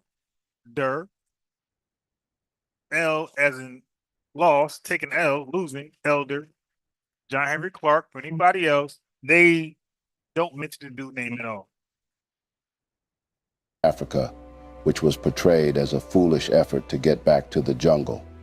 A.P. Randolph ridiculed Garvey's scheme of conquering Africa for Negroes, declaring that the Garveyites had neither the brains nor the capital to run a steamship line, much less build an empire. All these were done to simply discourage and thwart a life-changing phenomenon which was already in movement. There were also forces at work to destroy the Black Star Line. Corrupt UNIA officials received kickbacks from the ship owners who sold Garvey overpriced, ill-repaired vessels. When the ships were put out to sea, Black Star Line crew members sabotaged the vessels, the cargo, and the ship's sailing itinerary. Garvey had said on this regard, The troubles we have had on our ships has been caused because men were paid to make this trouble by certain organizations calling themselves Negro Advancement Association. Stop with the conspiracy theories. Fined $100. Here we go. Compliance with state security. There we go. Yeah, this wanted to discredit this guy, this Garveyite, I gotta give him credit. This guy, he mentioned A. Philip Randolph. Yeah, this guy, he is really giving me some clips. So how did he know all this? The maker of this video. How did they know all this and then lie and conclude what they concluded? So this person purposely lied and revised history to make Garvey look like a victim and really a hero of FBA's Adolf. Yeah, the maker of this video knows exactly what I know. Okay, and sat there and lied.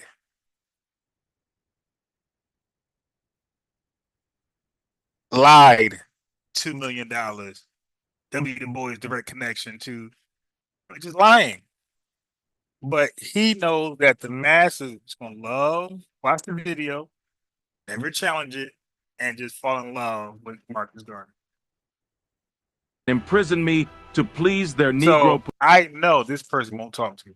The people who know about it and lie on purpose, like like John.H.Clarke, they're not going to have a discussion about this. They know what's out there.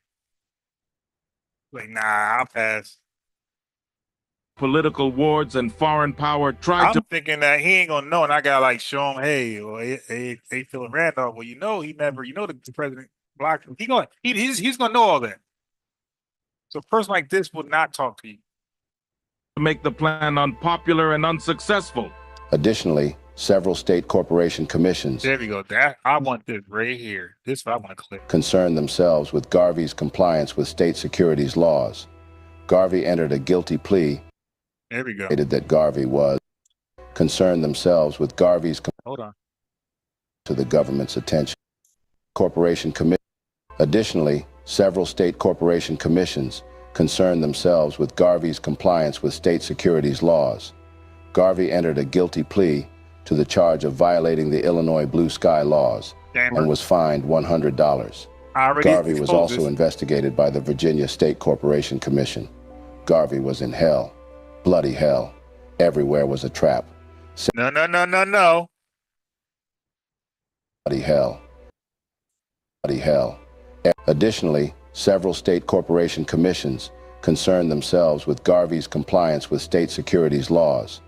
Garvey entered a guilty plea to the charge of violating the Illinois Blue Sky laws and was fined $100. Garvey was also investigated by the Virginia State Corporation Commission. Garvey was in hell. Bloody hell.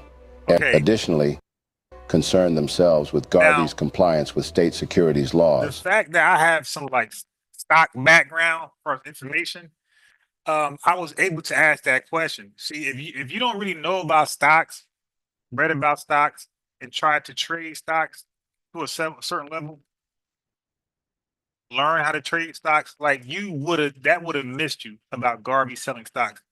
I was the first person to ask, yo, was his stocks licensed? Like, was he licensed to sell stocks? Like, I highly doubt that. So as we see, he got fined $100. And keep in mind, $100. Let's see how much that was back in the day.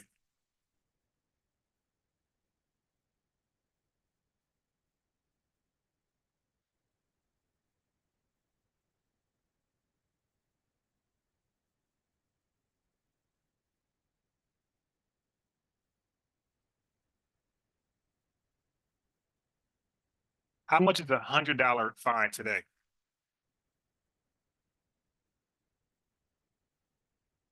I ain't never see it say analyze. They got to think about it. They got to do the math. Wow. Yo. So look, $100 at that time is about $3,500 today. So that was a hefty fine. That was nothing light.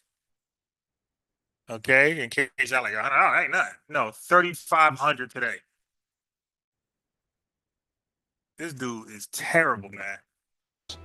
Garvey entered a guilty plea to the charge of violating the Illinois Blue Sky laws. Yes, I doubt that most people who study Garvey knows about like stocks and the things that he was involved with. So that's why they don't know how to ask these questions. That's why I ask these questions, they get stuck. I ask about immigration. Hey, how did he get in the country? How did he get in the nobody know how he got in the country? Like there's no record of him in the country. So I propose, yo, he was illegal. He snuck in the country. I can't prove it, but damn, you can't prove you got here legally. So we're both, speculating. You dig? And was fined $100. Garvey was also investigated by the Virginia State Corporation Commission. Garvey was in hell. Bloody hell. Everywhere was a trap. A trap. Set to catch the promising leader of the Black American future. Yeah, I like those, what's that called? Canvas, their background. That's dope. I need to learn how to do that, man. I gotta step my game. Okay, I'm not really, all right. I think we exhausted this one. I think I got what I want out of it. Let's just make sure. Fine. Described Garvey as a get-rich-quick. Damn, it's still more to get out of here. Damn, man. Promising leader of the Black American future. The United States government conducted an extensive and detailed investigation of Garvey's, without doubt one of the worst insiders in the United States any race now for it. Garvey's activities were initially brought to the government's attention by the American Protective League, a citizen vigilante group set up to hunt for communists. The United States military and citizens were initially brought to the government's attention by the American Protective League, a citizen vigilante group set up to hunt for communists. The United States Military Intelligence Division began charting Garvey's activities and scrutinizing the content of his speeches to ascertain what type of threat he might pose to the government. This effort, coordinated with the British Military Intelligence Division and the United States Diplomatic Service, with the aid of the U.S. Postal Censorship Committee, which provided a means by which Garvey's international mail could be scrutinized, provided an international intelligence gathering mechanism which could monitor Garvey and the UNIA's activities throughout the world. J. Edgar Hoover originally began his observations of Garvey. All aliens were under suspicion, scrutinized to determine whether he was in violation of the Sedition Acts. After Garvey's effort to gather information, the government regularly investigated an injustice. The U.S. government at this point had no issues with assuming readily discussing the investigation of the Black Star Line, described Garvey as a get-rich-quick artist. Blacks who opposed Garvey painted him as a con artist, and statements to this effect were made to government agents and black publications. A significant portion of the intelligence on Garvey was gathered by blacks who were either agents, informants, or UNIA infiltrators. These men were instructed to circulate among the various communities where unrest was being reported among the Negro population. They were to remain long enough in each community to determine for themselves what the real trouble was, and then by conversations and formal talks in Negro churches and other meeting places to persuade the Negroes in the community that the actions being suggested to them by persons who had previously circulated among them would lead to very serious consequences if not abandoned. Garvey and his followers had become aware that there were blacks who were spying on their organization and made some attempts to identify those persons. If for some reason we don't care. Report remind the UNIA and hasten its decline. Yo, you got to look at his movement, his operation is like a big trap house, right? Yes, and we don't want it in our community. This trap house is dangerous for our community. We're buying the drugs, being addicted. We are also selling the drugs, and this drug will be Garvey's back to Africa product. So we're now selling it and we're now using it, right? Why would it be wrong for us as neighborhood, right? Neighborhood watchers. Why would it be wrong for us to want him out of our neighborhood? Yeah. Because he had a large following, so it ain't like we could go man for man. He'd probably run us out the neighborhood. So yeah, we're gonna go close to it, ask questions, and like neighborhood is supposed to do. Hey, what's this about? What you doing over here? Why you going over there? Yeah, we're gonna, hey, FBI, yo, these guys selling drugs in the neighborhood. They getting some crack and they making them crack dealers. Y'all just gonna sit by and let this happen? So the FBI was like, hey, tell me more. Okay, listen, this is what's going on. Yeah, there's nothing wrong with that. That's being responsible. Getting this guy out your neighborhood. Every aspect of Garvey's business operations was under strict scrutiny. Like it should. Through UNIA informants, the government had secured the minute details of the Black Star Line's financial affairs. Agents of government intelligence knew in advance when Garvey or UNIA representatives would be embarking on a Black Star Line promotional tour, and agents faithfully recorded every success and failure. Please do me one favor, producer of this video. Please just mention the shit that Garvey he didn't have. The shit that he didn't have that he collected stocks for. Please. Whereas Garvey wasn't actually doing these things as a hidden agenda, as it is neither criminal nor illegitimate to want what's best for oneself and one's people. When Garvey attempted to buy more ships, a broker, conspiring with a top UNIA officer, embezzled thousands of dollars in deposit money. As a result of this theft, J. Edgar Hoover advised the U.S. Shipping Board, from whom Garvey had attempted to purchase the ships, not to sell anything to Garvey, and forced the shipping board to renege on a contract for sale. These acts greatly undermined the financial integrity of the Black Star Line.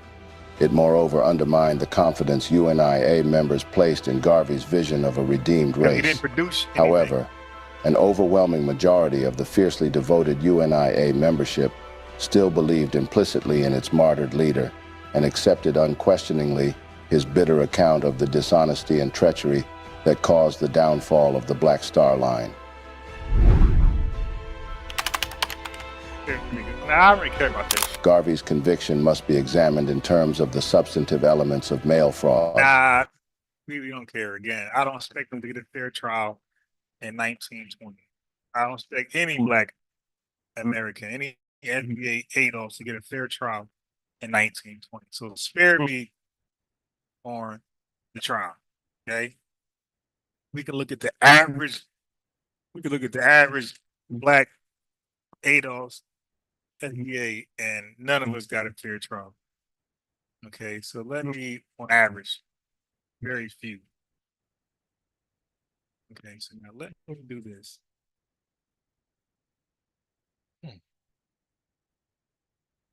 So let me get out of there. Let me go.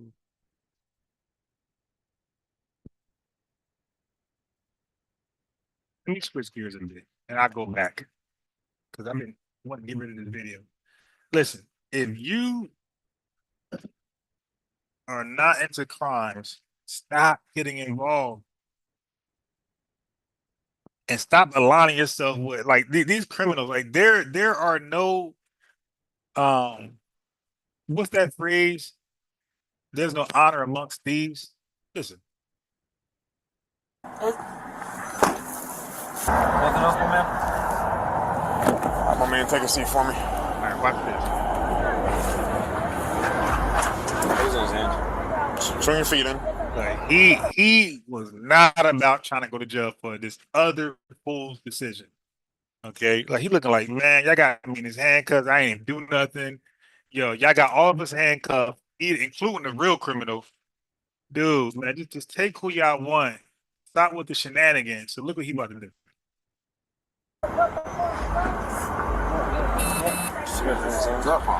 What? It's not that hard. You young, you're athletic, you can swing your feet in. I've seen 70-year-olds do it, and I'm going to take these keys too. I'm going to get the light out of you, alright? Don't worry, I'm not taking it or anything. Alright, so now they're going to come back to the guy who they just jumped up. Okay, what's this? Okay, it died. Okay, let me get you another iPad. Okay, hold on. Get you an iPad. Okay, let me get you another iPad. Okay, here you go. You got 100% power.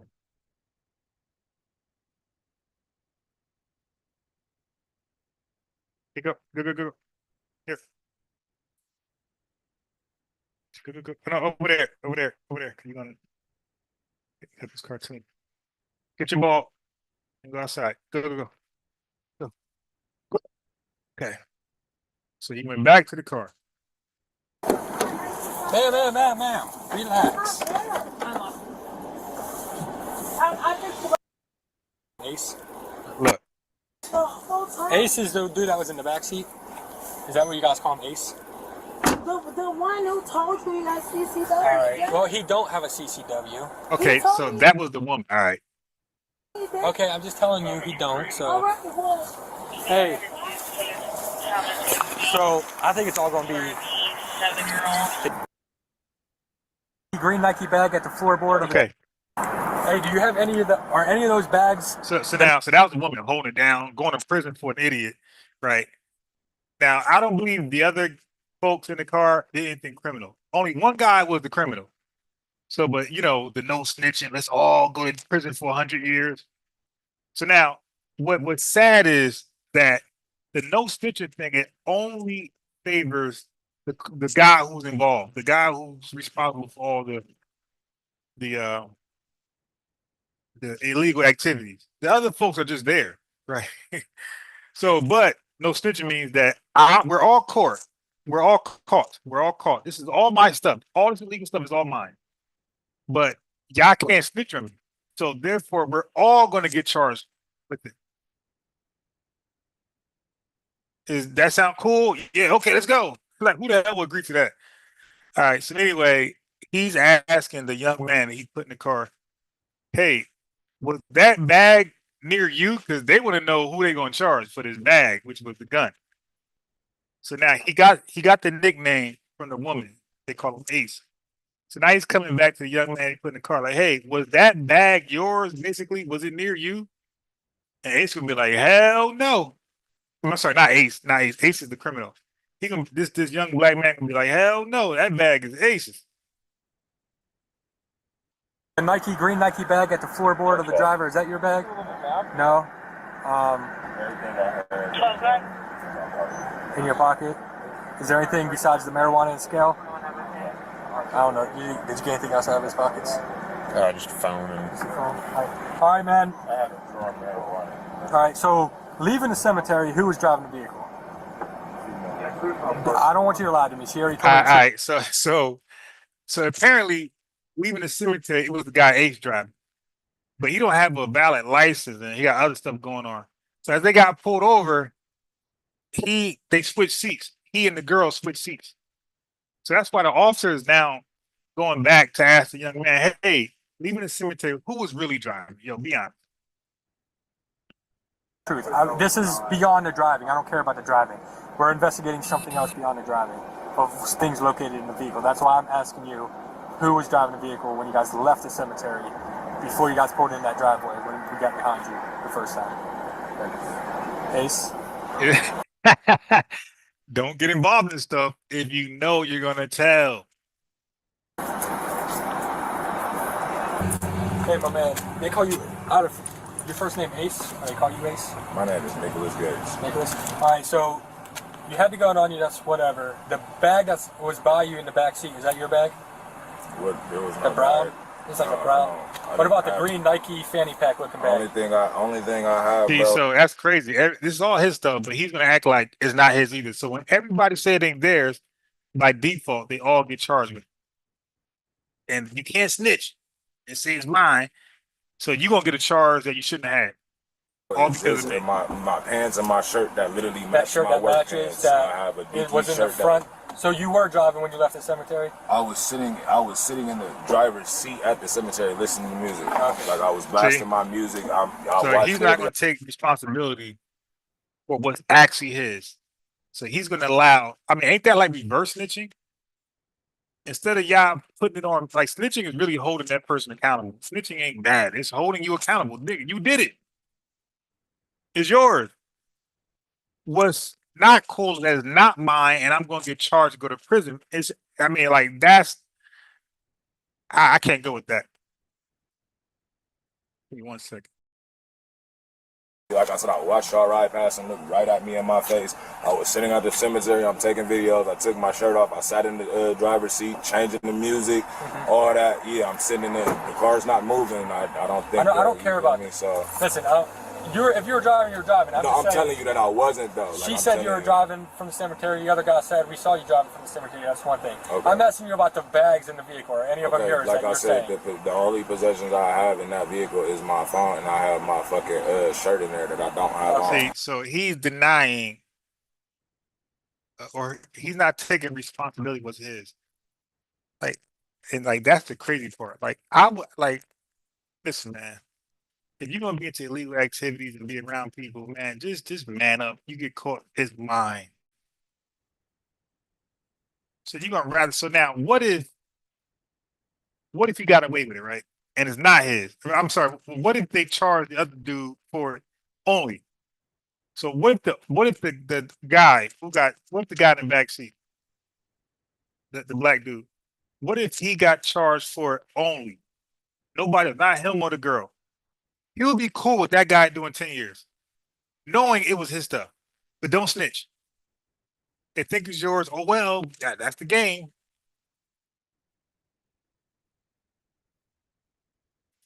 That's sad. It's a button-down blue shirt. Oh, like a Dickie shirt? Yeah, it's a Dickie. This is what I work in. Okay. It's the shit I work in. All right, do me a favor. I know you got big feet. There's enough room for it. I've seen size 17 and a halfs in there. Come on. I just hop in there for a minute. Let me talk to one. Look, I am not going to keep you back here for an extended period of time. I will come out back here and talk to you. I always say that, man. Like, Nicholas, I'm not in the wrong. I've been real with you. You've been real with me. I was just trying to see my brother, bro. I understand. Hop in there real quick. I'll be back within 5. All right.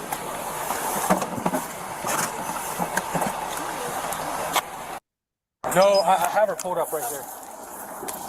Sierra. Huh? Sierra, listen. All right, so the 2 clear bags that you tried shoving underneath in the center console there, underneath that clear cup. Do you know what those are? Do you know what they contain by any chance?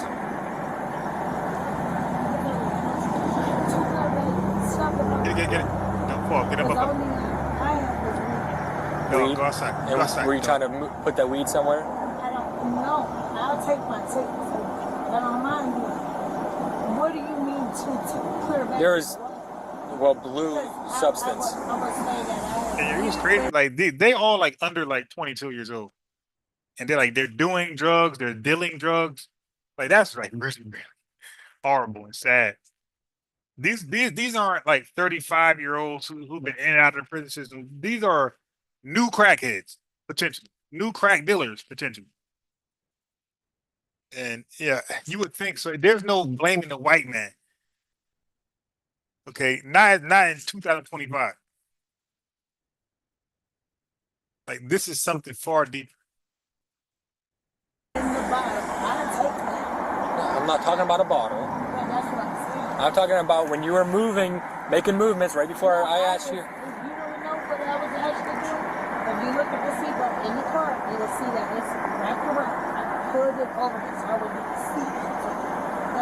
No, I'm talking about when we were standing at the car talking to you and you started shoving things in the front. No, I just seen a bag and I just pushed it down. Oh, so you just saw the bag and was trying to tuck it. You don't know what was in it? I don't know. What the fuck was in it? Okay. What was it? Fentanyl? What happened? Shit, bro, but I'm not. What's going on? Because he's talking about he back here testing narcotics and shit, bro. Yeah, and the narcotic is a drug. Drugs. There's drugs found in the car. Is weed a narcotic? No, we're finding like fentanyl and meth and all that. Oh yeah, I smoke weed, bro. I smoke weed. I work on cars. I smoke weed and I do armed security. I got my own business. I got my own cars and all that shit, bro. I don't even. So now he claims to do armed security. So that means he can legally hold. So and like this is the contradiction. So he has a career armed security. And did he say a business? Is his business? I don't believe. I smoke weed and I do armed security. I got my own business. I got my own cars and all that shit, bro. I don't even play like that. All right. Okay, so it's just like it's kind of confused. Like, so if you got the positive going on, why are you also involved in the negative? Armed security, dude, you can't be, you know what I mean, in a carbon scale. Like now you just ruined your, and like that's the thing. And these guys, you can't blame older men who can like influence this guy because these people purposely go away from older men with positive influence that been in his ear at the barbershop, been in his ear on the block.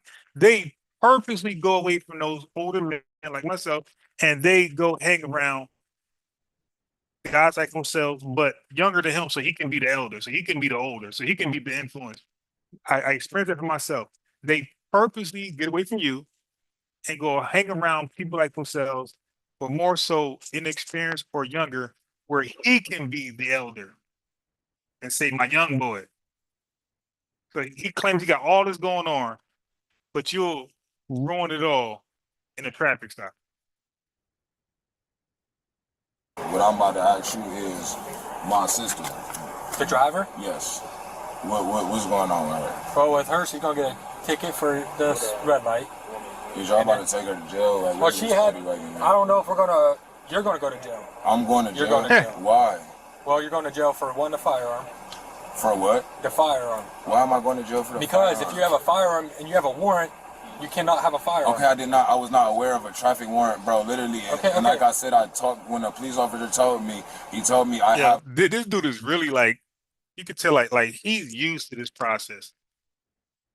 Like and that's bad. Like he's used to being locked up and questioned by traffic officers and the word salad. Like he's used to this. He's not nervous. He's calm.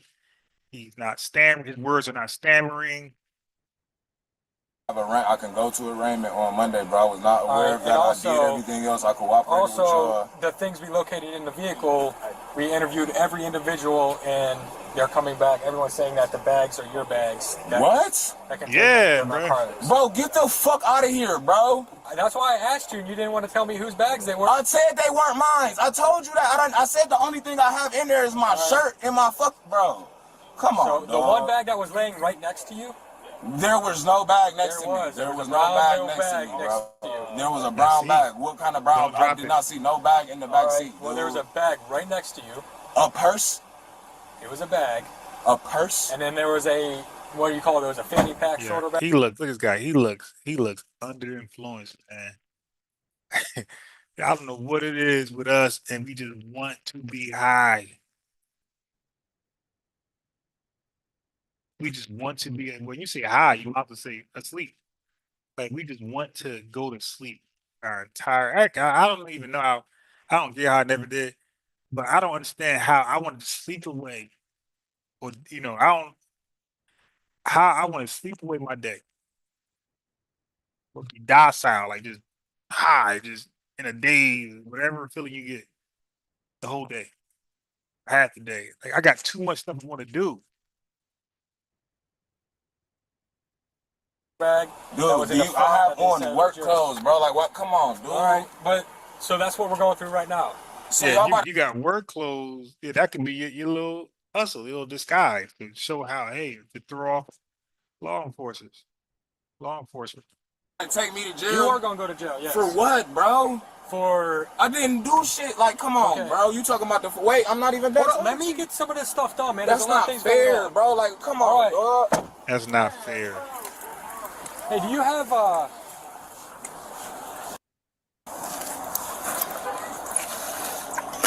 this? Bro, this might be hers. Where was it? Oh, in the bag? It was in the bag. She got the sports on. So, how would you have all that on you, man?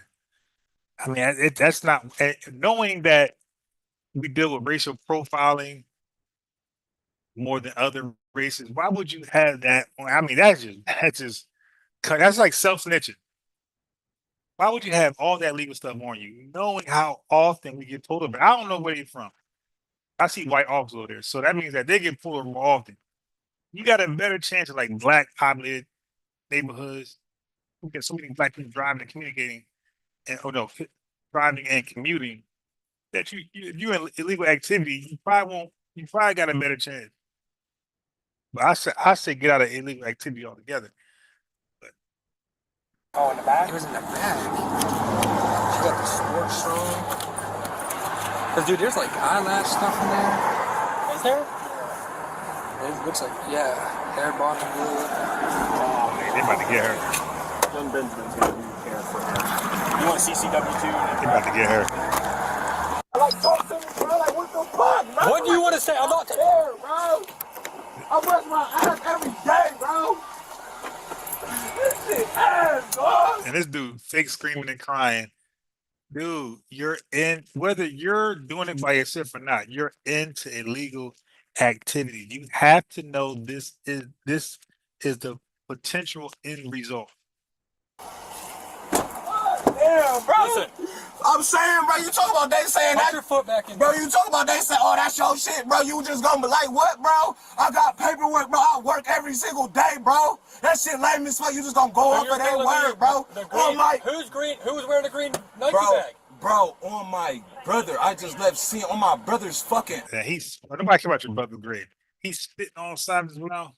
Ashes, bro. That was not me, bro. I go to work. You see what Well, you better point out who it was or your sister. Dude, this is how it works. You either point out the people. Look, they all pointed at you. So you better point at somebody else or you're going to get the charge. I got bro, work on cars. I'm asking you, who out of you three was carrying I was not carrying any, bro. Bro, but you got to snitch though, 100% truthful. I'll be 100% truthful with you, bro. I had my shirt. I had a little bag of weed that I smoked at the cemetery when y'all rode past. I smoked that already. I smoked the weed. So that's if y'all smell weed, that's what y'all was smelling me. I smoked the weed, bro. My ID might be in there, it might be in my baby mom's car, bro. I didn't have shit. Yeah. Guys like him they stay with kids. Let's make this man a father. Here to see my brother, bro. Okay, I'm asking you then, who had the green Nike bag? Come on, bro. You about to make me tell, yes. Bro. Cool, bro. That's not cool, bro. Well, they had no problem telling. They had no problem telling. Bro, you're in a circle of thieves where that's what y'all do. Y'all point fingers. So I need you to point the finger. Yeah, at this point, pointing a finger won't get him out of his situation. The charges will be pointed to everybody else. If he points the finger too, then everybody will be charged. Unfortunately, if he does not point the finger, most likely he will be the only one charged because all the fingers are pointed at him.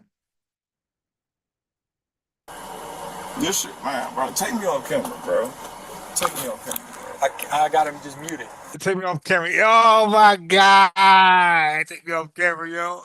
He want to snitch off camera. Yeah. Take me off camera, yo. Damn. Damn. I don't mind snitching. I don't want no record of it.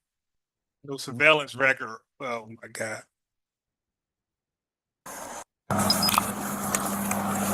Is this your phone? Did you take any videos and pictures over here at the cemetery on this phone? I'm just asking. They want to see who's wearing the bag. See, now these are some fair officers to a degree. I'm telling you, certain officers, hey man, you, we're out of here. These guys are really trying to investigate. They're really trying to put the charges on the right individual. Okay? They don't want to charge anybody with your drugs. They want to pin the person who had the bag with the charges. So he wants to know, did y'all take pictures so he can look through the photos and see who had that damn bag on? I'm telling you, some officers won't give a damn. Let's just everybody get charges. All right, let's go. I'm not using anything against you. I'm trying to figure out. Well, I'm just trying to figure out. Listen. Okay, you have. And that's why we're trying to work with you. But we also have a gentleman up here who's claiming certain things are his, but he's claiming certain things are not his, and he ain't trying to go down for anybody else.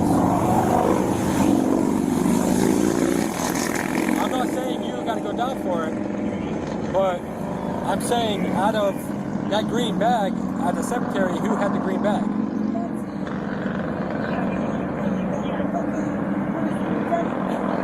Is it the dude with the mask on his face or the other dude?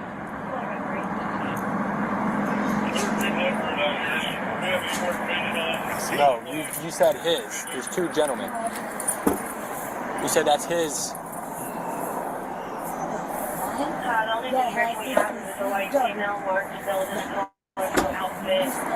Okay. Yeah, he don't. Yeah. But what I'm saying is, okay. So what I'm saying is he's just trying to say it's not his, is what you're saying. He's just trying to say that's not his. He didn't say it was yours. You said I saw him. That was him. He was doing this fucking. I've been trying to get fucking kid. All right, I don't think you should be driving anyways. I was shopping at the car. All right. So who's this gentleman? Who's the other gentleman to you?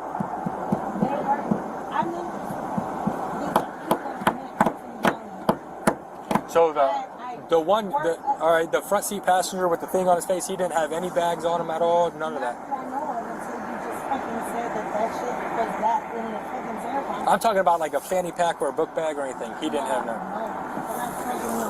All right, so when you got in the driver's seat, the fanny pack was already at your, on the floor. All of that shit was already in the front seat. Okay. All of it. All right, I'm going to put this back in the car. Listen, you're going to get a traffic ticket. Can I leave? Yeah. Wait. Damn, did she snitch? I missed it. That was him. He was doing this fucking. I've been trying to get fucking kid. All right, I don't think you should be driving anyways. I was shopping. What's she saying? All right. So who's this gentleman? Who's the other gentleman to you? That's not her brother. So all right, the front seat passenger with the thing on his face, he didn't have any bags on him at all, none of that. Oh yes. I'm talking about like a fanny pack or a book bag or anything. He didn't have none. Okay, good. So she said, okay, so now it's down to her and the dude. All right, so when you got in the driver's seat, the fanny pack was already at your, on the floor. All of that shit was already in the front seat. All of it. All right. Oh, he's done. Yeah, it's over. She cleared the other dude. The other dude pointed at old boy, and now she pointed at old boy officially. He's done. I'm going to put this back in the car. Listen, you're going to get a traffic ticket. Can I leave? Yeah. Okay, now you got to applaud these officers. They did good police work because again, they could have just like they knew it was him, and they knew he was the original driver. Okay, now they could easily pin her with everything because when they made contact with these guys, she was driving. Okay, and everything was in the front, so they could have really charged her with all that stuff, and those guys would have been free, and she'd have been going to jail with this felony. But this is how easy it is to be caught up. So it ain't always the white man; it's decisions you made to hang around the wrong people. They got the same, ethnicity or colors yourself. You're hanging around the wrong ones, knowing they're involved in illegal activity. You're still around them, and they are willing to leave their illegal possessions with you for you to take the charges. So not only are you hanging around these illegal, criminal-minded folks, criminals, felons, but these folks are willing to get out of jail to leave their stuff with you or allow the officers to believe it's your stuff. And the no snitching rule means you can't tell the officer, hey, that ain't mine, that's his. So being honest is snitching. And him not owning up to it is, damn, the criminal always wins. It's like, so there's a chance. So you're the criminal, we're not. We're together. We get pulled over, you can put your stuff anywhere in the car and let the officer do any, meeny, miny, mo. So who gets locked up for this illegal stuff? Damn, that's win-win. Because there's a chance he might get off. As opposed to we holding you responsible. Now, no, it's yours, you're gonna get locked up. Yeah, so this no snitching thing has always been a win-win-win for the criminals.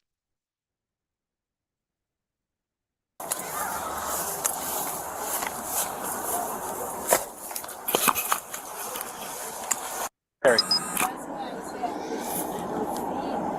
Huh? KK Ace Girl?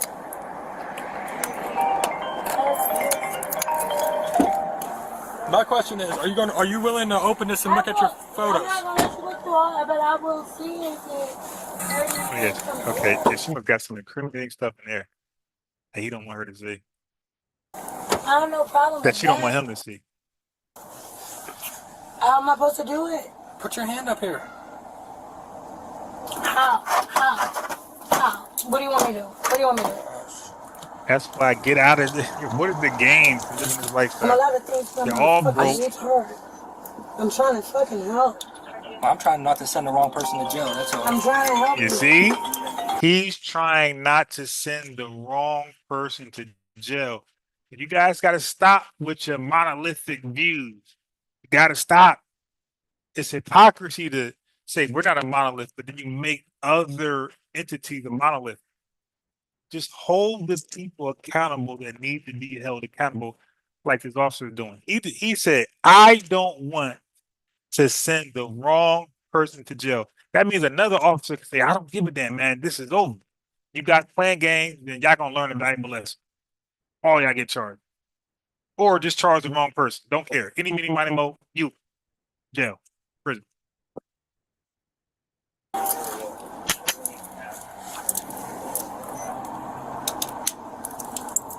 And he also don't want her deleting it either.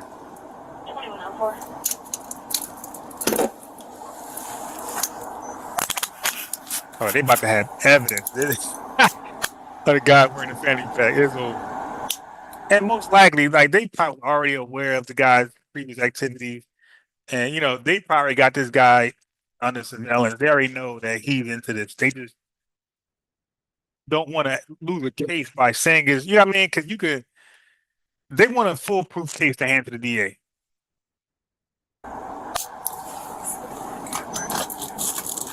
How long? You know, I put my hand back. He didn't cut me back. But I took a video with him. I did take a video when I was up there. Yeah.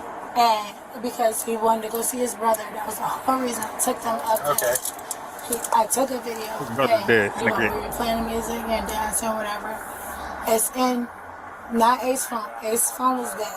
My phone was playing the music. It's the one with the face mask. I don't know if he's going to show me. But I have no reason if I can. Alright. I didn't want to tell you so you can call a whole bunch of people. Can I just... Hold on. Phone? What's up? Does he have his phone? Yeah, it's up here.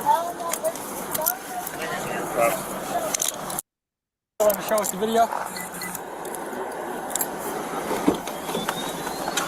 At the cemetery? I mean, they're going to find out anyway. They're going to get a warrant to go inside. Hell yeah. They about to officially snitch. Which really means hold the person accountable that need to be held accountable. A little bag that was near her? Yes. Just had his brother's Now, is this your brother or his brother? No, that's my brother. That's his brother. No, it did not.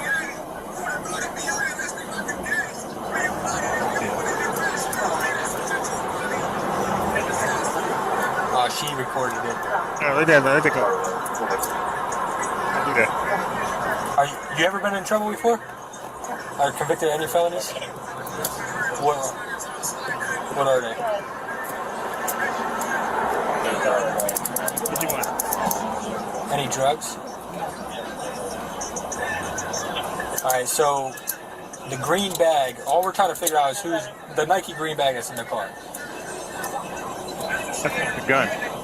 Yes. You know the fanny pack? Mm-hmm. You know whose fanny pack that is? Who? Alright, you know, so it's not yours. Alright, so when you left the cemetery, who was driving the car? Before you pulled in that little driveway up there? But you wanted me to say, hey, so said, but it was me. The female, sure.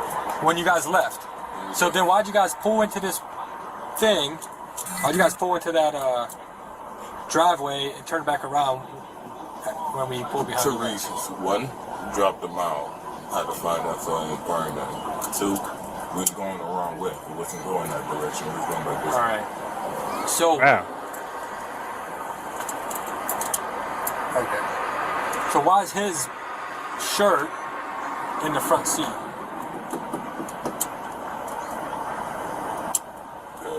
Why not? Or if he's not driving, wouldn't it be in the back seat with him? I mean, I don't want you to say what you. I want you to just tell the truth. That's all. I'm just trying to figure it out because no one here is saying the truth about anything. This is what I'm saying. We've been in and out that car right there. He has been in the driver's seat. Okay. He has. Have you seen him or her with a green bag or a brown purse-looking bag? Either of them. Brown purse-looking bag. But pretty sure that purse-looking bag is hers. Okay. I don't know who the green bag is. I didn't see him. Okay. There you go. Are you serious? Yeah.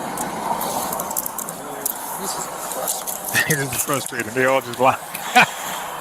It's frustrating to pin the charges on the right person. Kids calling. They're just looking. So the officer, he's trying not to get them all in a felony arrest. Okay, so he's saying it's frustrating to to pin this on the right person. Y'all gonna make me just charge all of y'all with the gun and the drugs and skill. Hold on. All right, so who? Be honest with me straight up. When you guys And left, I hope like hell she ain't got no damn kids. Man. I hope like hell she ain't got no kids. cemetery, sideshow Bob. Okay. That don't sound like your kids. When you left She the got cemetery, kids? who was Oh, driving? God. Straight up. If it was you, it was you. If it wasn't you, it wasn't you. I just want to know the truth. Man, she got kids. I'm trying to figure out who's telling me the truth out of you three. You just want somebody to tell you something different that you already. No, because you're all telling me something different. And what is saying that I was the one driving the same. I'm asking. All right. So you got switched seats when you guys were up here. You know that. You told me when you first pulled up. All right. But I didn't know what the fuck was going on. I was just trying to pick my kids. Where's your kids? They are 25. Right. All right.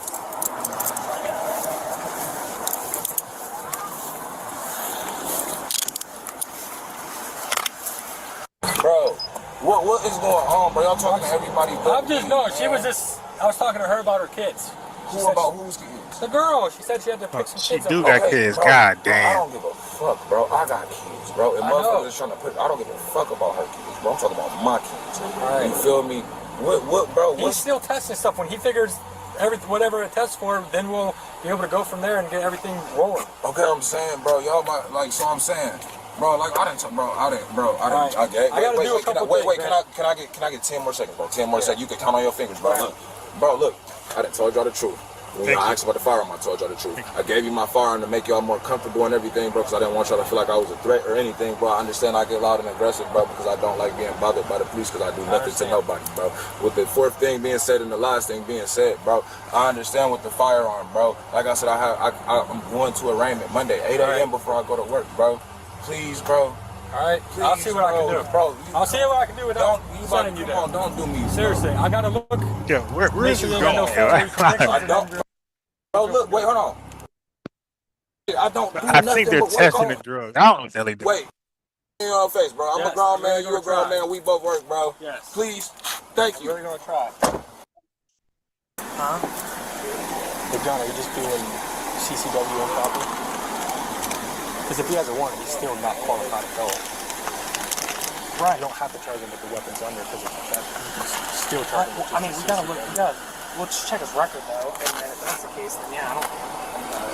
You run anyone earlier like that? No, I don't have my own leg anymore. Just right. Can you run him on the leg? I'm gonna put him on the cop. Hey, I'm working right here to help you out. Am I getting arrested? Yes, you're being arrested. Yes. All right then. I have nothing else to say. Okay. Not giving God. She got kids. He got kids. He a dead. You know that. Because he most likely don't live with his kids. She most likely got custody of her kids. What's the wagon guy's name? Smith. Oh, you guys taking me to jail? Yeah. Why? Because possession of drugs. What's my drugs? Drugs. What's my drugs? What? Yeah. The drugs that we saw you pushing down? Damn.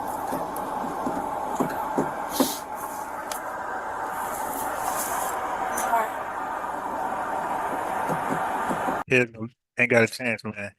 And they might take them, man. But Focus says this is okay. There's consequences they're gonna learn. Bro, stop. Contracts. All right, you gonna step out? Don't give us a hard time, and we can handcuff you out here. All right, step out. You have nothing on you though, right? You check me again. No. Come on. Wow.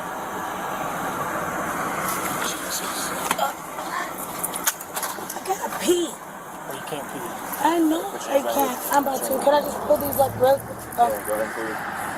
Alright, change one guy. Place your palms in on each other. Your palms together. Palms together. Palms together. Both of your palms. Oh, like that. See? I never got arrested before. Alright.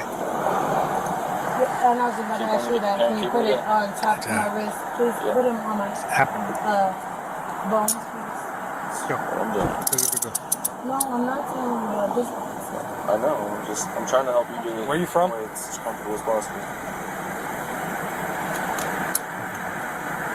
crazy. Go. What kind of body is that? Chick like 22, looking like 59. Go over here. That's crazy. This way. Big bag, bro. Big bag. Hold on to that, right? Hold on to everything that y'all just fucking blamed on me. He didn't blame anybody for anything. Man, they ain't have to. You just told me that's what they said. It ain't nothing. Okay, so now she's been held accountable of what's hers, and now she's threatening those guys for snitching. So now she's gonna start up some hood beef to get those guys harmed for what she was in possession of.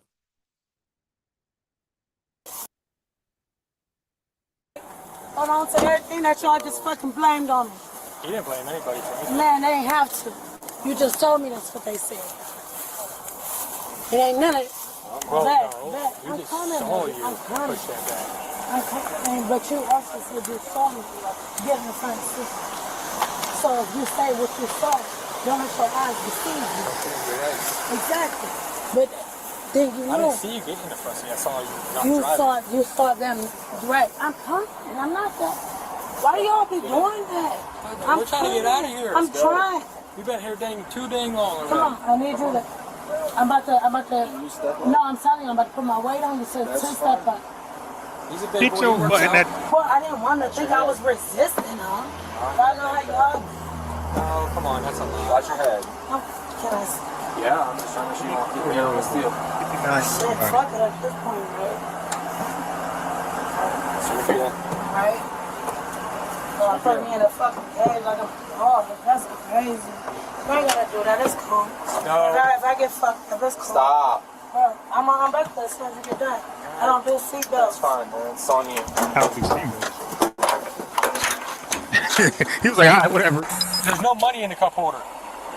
So where's the money at? I had like $40 in the cup holder. I put it there earlier. Wait, can you talk to me real quick? I will in a second, dude. We got to get off this road here. I know, but you said I'm going to jail, bro. Yes. Like, what? This is your phone. We can't find the money. Could the money be anywhere else? Bro, I don't even care about the money. Can you just talk to me for a second? All right, hold on. He said he put it in there a while ago. What? The money. Why am I going to jail for somebody else? You got a gun on you. Bro, this is not fair, bro. Come on. Bro, can you talk to me first? Let's go. Wait, bro, talk to me before you put me in there. Talk to him. Yeah, this guy be counseling, Come on, dog. Ice cream. Bro, I'm saying, why am I going to jail? Because you had a gun. Bro, I'm saying I'm going to arraignment for it Monday. Come on, Then you'll go to bro. arraignment for it on Monday. Bro, why are y'all doing me like this, bro? So I got arraignment for it on Monday. And this is the whole separate charge. He's blaming the. Yeah, this is wow. No accountability, man. Oh. And this is why he wanted Smells to take that charge for that gun. Cause he already got a charge for it. But what about his armed security company he talked about? Also, watch your head. The money, there's only $50 in the green bag. Is that your money? Bro, I have $45 on me, bro. Wait, before y'all put like, bro, you just said you was gonna work with me, but why did you lie to me? I did. You could not, bro. What did you do for me? What did you do for me, bro? What did you do for me, bro? No, bro. Fuck y'all, bro. Fuck y'all, bro. No, bro. Fuck y'all, bro. I swear to God, bro. My kids, bro. Fuck all y'all, bro. Fuck all y'all, bro. My kids. Fuck y'all niggas, bro. I don't got no niggas, bro. I'm dolo, bro. Fuck y'all niggas, bro. Bro, on my daughter, bro. On my daughter, bro. On your daughter, what? You on your daughter, you going to prison. I put this shit on Onyx, bro. I put this shit on Onyx Marine, bro. Bro, so can you wait, bro? Before you put me in, can I talk to you? Onyx ain't gonna see you. These bitches tight as hell. Unfortunately, Onyx ain't gonna see you I can't talk to you. Anything else on you? A couple years. I can't talk to you, bro. No, I'm not talking anymore, man. Why, bro? I haven't done nothing wrong to you, bro. I know, but there's things we gotta do, man, and I okay, but I'm saying, what charges am I going to jail on? Weapons under disability, carrying concealed weapon, improper handling of firearm and motor vehicle, and possession of drugs. What drugs, bro? Drugs that were located in the bag. No, I didn't have a bag for 1 for 2, bro. What the fuck do you mean improperly? Man, bro, can I bond out today, bro? Can I bond out tonight? Can I bond out tonight? The sheriff's. We don't know that. Bro, all right, man. And when I get in there, I'm killing myself. Nigga, fuck y'all. Damn. What happened to Onyx?